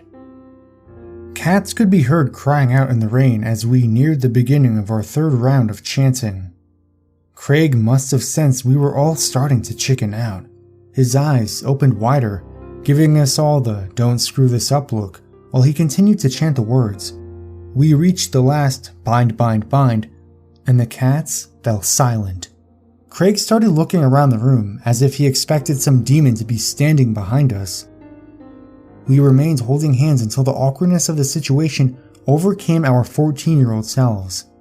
I let go of Jane and Craig's hands. Craig left the circle and started flipping through that smelly old book that cost him a small fortune in middle school dollars. Jane plucked her candle from its melted stand and said, "I wish I didn't need glasses," then blew out the flame. No one saw that coming. We all stared at her as if some shimmering light were about to materialize and grant her perfect vision. Jane's face went blank. Her eyes locked on nothing as she cautiously removed her black-framed glasses. She slowly looked down to her glasses, then back up. I can see! Jane screamed. "Oh my god, seriously?" Susie said as she grabbed Jane's arm. Jane's lips curled into a mischievous smirk. Susie slapped at and missed a now sprinting Jane. The girls ran circles through the house and playfully squealed. I couldn't help but smile at those two. The joy blackened as I found Tom's face. His gaze was locked outside, and true horror was reflected in his expression. I jumped up from the circle to see what Tom saw. I was prepared for my old friend to be pulling a fast one on me. Taking a page out of Jane's playbook, Craig walked over and joined as I caught a sight of it. An emaciated and drenched boy was stumbling his way across Susie's sprawling backyard. He could only manage a few steps before falling to a knee. The boy gathered his strength, pushed the ground away, and kept walking towards the house. "Okay, very funny, Craig," I said. Which one of your friends did you pay to scare us?" Craig didn't respond. He didn't need to. His face now mirrored Tom's. The girls' fun must have been interrupted by our silence. They poked their heads between us to look outside. The boy was much closer now. "Is that a skeleton costume he's wearing?" Susie asked. "Yeah, and I think he's drunk too," I replied. Craig snapped out of his trance and added, "Maybe he's hurt." I started to turn to reassure Tom when the boy had made it close enough for me to realize he wasn't wearing a costume. Ribs covered in brown, red blood were punching through the boy's sides and wrapped around his torso. One eye appeared stuffed open by an oversized prosthetic. The creature's movements grew jerky. He snapped his arms and legs about as he shuffled his way closer. I watched it fall once more, now only feet away from the house. Jane began to scream, first normally, then descending to a low, booming howl. She stared into my eyes, then plunged 2 fingers from each hand into her own. Fluids burst onto her cheeks as Jane dug and scooped out her own eye sockets. Her rumbling yell carried on as her mouth opened wider and wider. A snapping sound like breaking a carrot pierced her cry. Her jaw had fractured. Her screaming mouth now fell wider. The terrible sound ended abruptly and Jane fell to the floor, dead. "She doesn't need glasses now," Craig timidly spoke. "What?" I yelled. My anger was splintered by the thud of flesh on the glass. The creature was now at the rear sliding door. "Blow out the candles," Tom screamed. Without thought, we converged on the circle and extinguished our flames. I turned to look at the door. The thing was gone. We all kept in touch, but things were never the same after that night. The coroner concluded Jane died of a sudden aneurysm. He said it was possible the pressure on her brain caused the self-destructive behavior in her final moments. I think Jane's death hit Susie and I the hardest. It brought us together in a way Tom seemed to quietly resent. I went through the motions, school, home, school, and the seasons cycled again as they have always done. Halloween came again. I stayed home that year. My mother tried to cheer me up. She laid out all the tools to carve pumpkins and encouraged me. I picked up a knife to cut the lid and caught a glimpse of her warm smile. Her child was finally doing something other than quietly sitting in his room. At first, I started to cut in the pumpkin for my mother's sake, but as I continued, I found the spirit that made this my favorite holiday. How long was I going to let a freak medical occurrence ruin my life? That's all it had really been, right? The kitchen phone rang. My mother subtly gestured for me to keep carving as she made her way to answer it. I was hardly listening but made out, "Hello? What? Are you sure? You too." She sat down next to me and stilled my hand. "Honey, Craig died tonight." I looked up from my orange mess. I was not surprised. I knew it wasn't over yet. There was no chance of sleeping that night. The cats were howling again. And so it has happened every Halloween since. Next was Tom, then Susie. Every year, Chinor comes to settle his debt. We all owed him wishes that we dared not to make. I'm the last. I've had 4 years to plan for what's coming this Halloween, and perhaps I might live to see another. The cats are silent now. You see, I drew the symbol. I said the words. I made my wish, and I blew out the candle. I'm sorry, but this is the only way. Maybe you can find more honorable means to save yourself than I did. I've wished that my wish be given to the last one to read my tale before the end of this Halloween. I'm 18 years old. I don't want to die.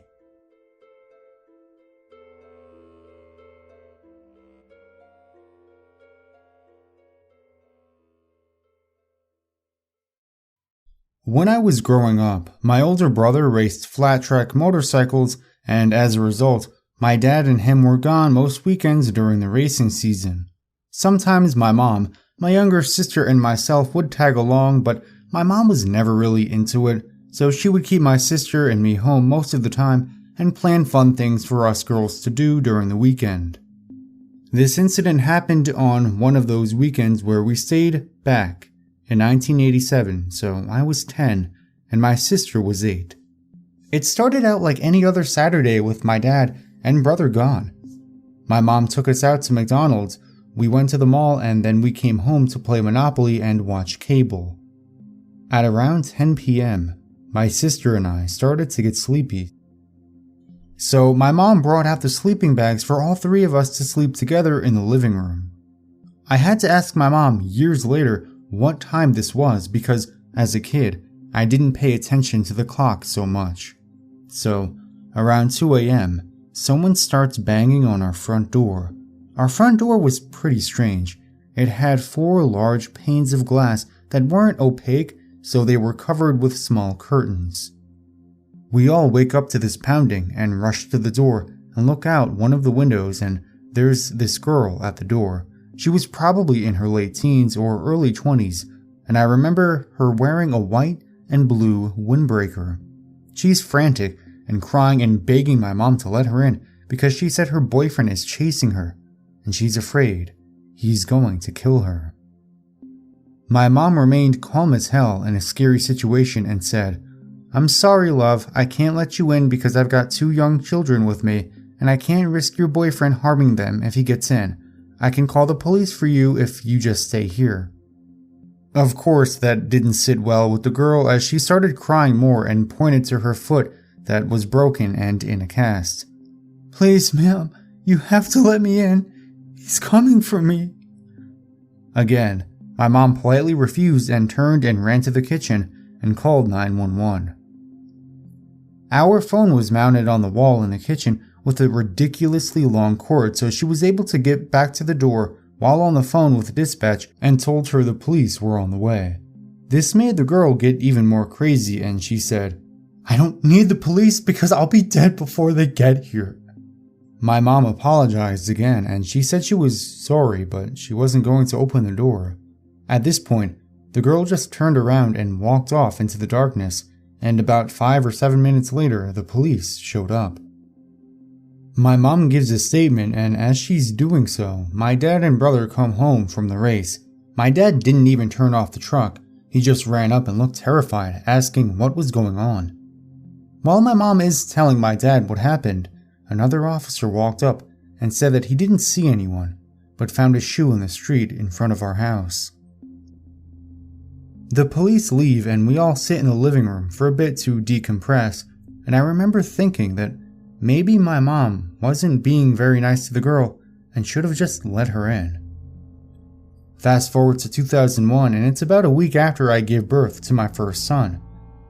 Family and friends are at my house and are doting on my baby. After most people leave, there's just my parents, my sister, me, and my son sitting in my living room this time, and I made a comment about how I didn't really love the neighborhood we moved to, but I was proud of actually having my own home with my husband. Then my sister says, "Hey mom, remember that lady that came to our door demanding to come in?" My mom replied, "Yes, very well."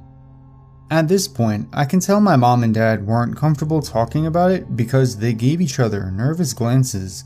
So, my sister, being the asshole that she can be, says, "Why didn't you just let her in? I wonder if her boyfriend did end up killing her." My dad interjects and said that my mom did the right thing because it was late and we were home alone. Then he adds this little end to it. "Plus, they ended up finding her in a car with her boyfriend smoking dope a few blocks over. They had rope, duct tape, 2 shovels, and a bunch of knives in the trunk." My sister and I said in unison, "What?" I asked why we were never told about that, and my dad said they decided not to tell us that we wouldn't feel safe in our own home. Finding this out made me feel like a huge jerk because I had always thought that my mom was being somewhat rude, and I always wondered what happened to the girl. Now I know my mom most likely prevented a home invasion with her tough but right decision to deny this girl entry into our home. Learning about that sent chills down my spine. Even writing it out now gives me goosebumps. I don't know where that girl is, but I hope we never meet again.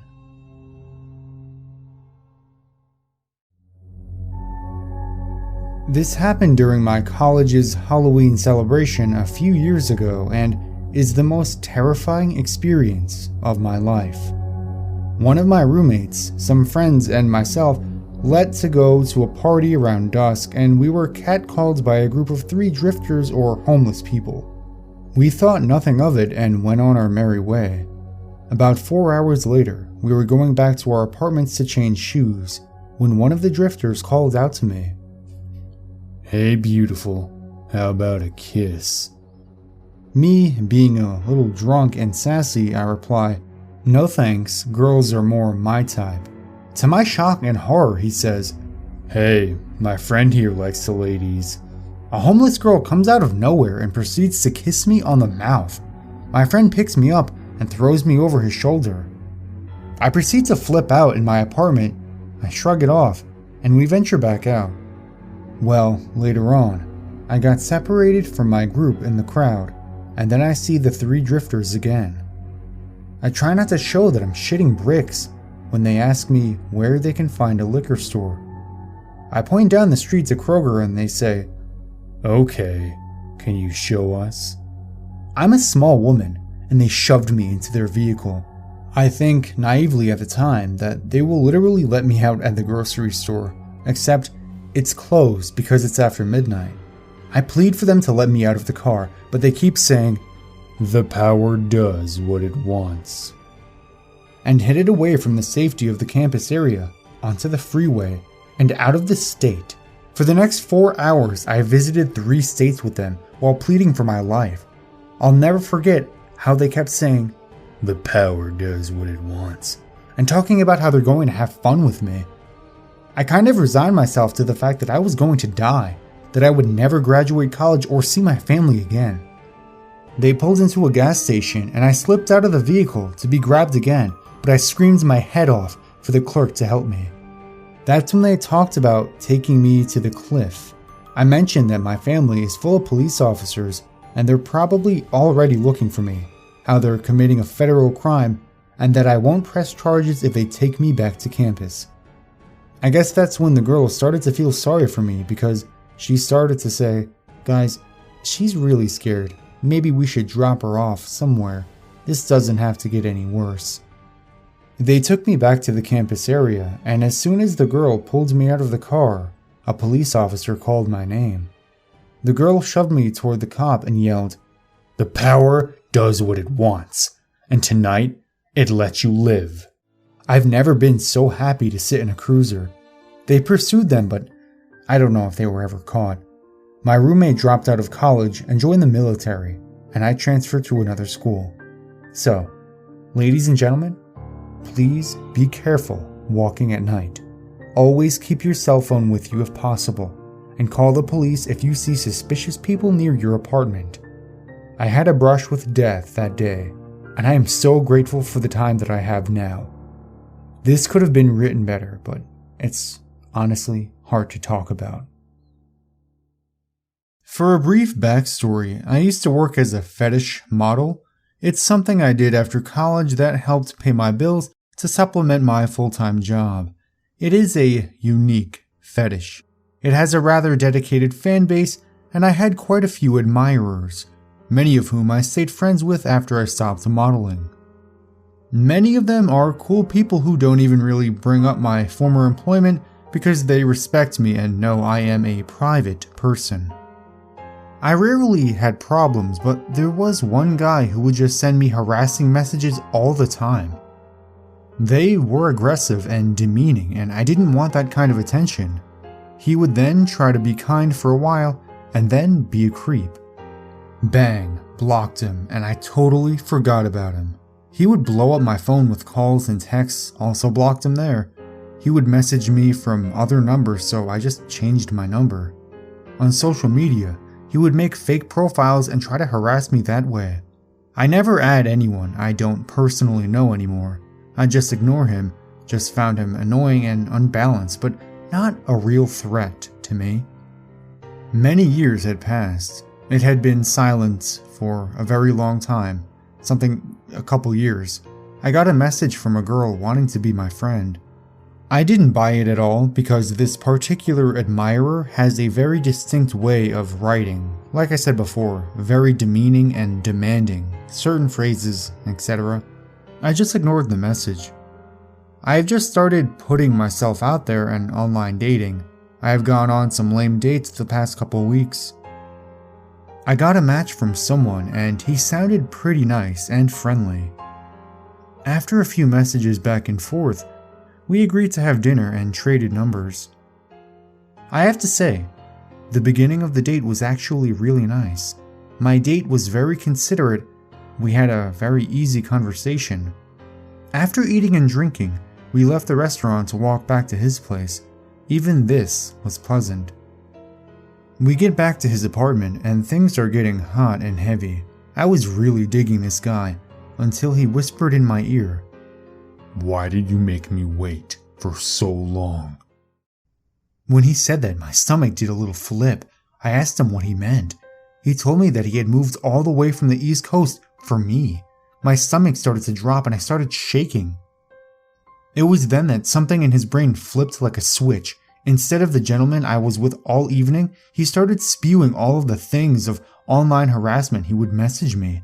He spewed out details from conversations from like 7 years ago, which I had mostly forgotten about, and he seemed so angry that I didn't remember all of these things.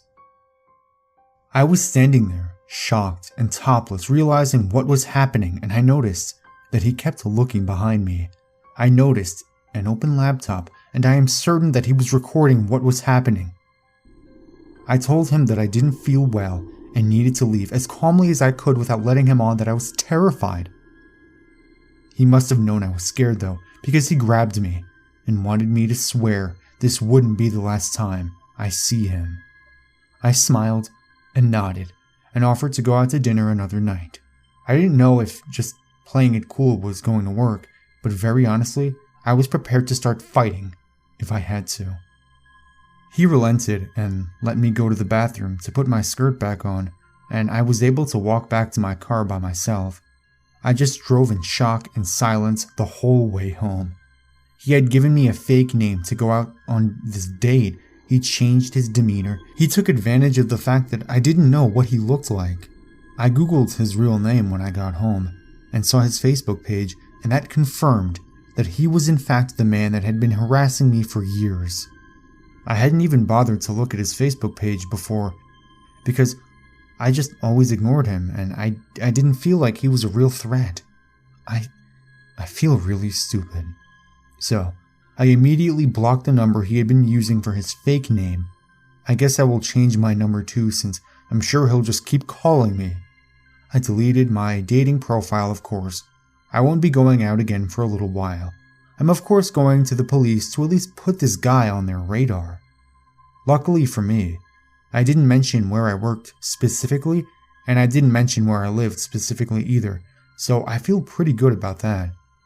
Now that I know what he looks like, I can at least be aware. I feel horrified and stupid that I let myself be so vulnerable. I will say, I am certainly paying attention now.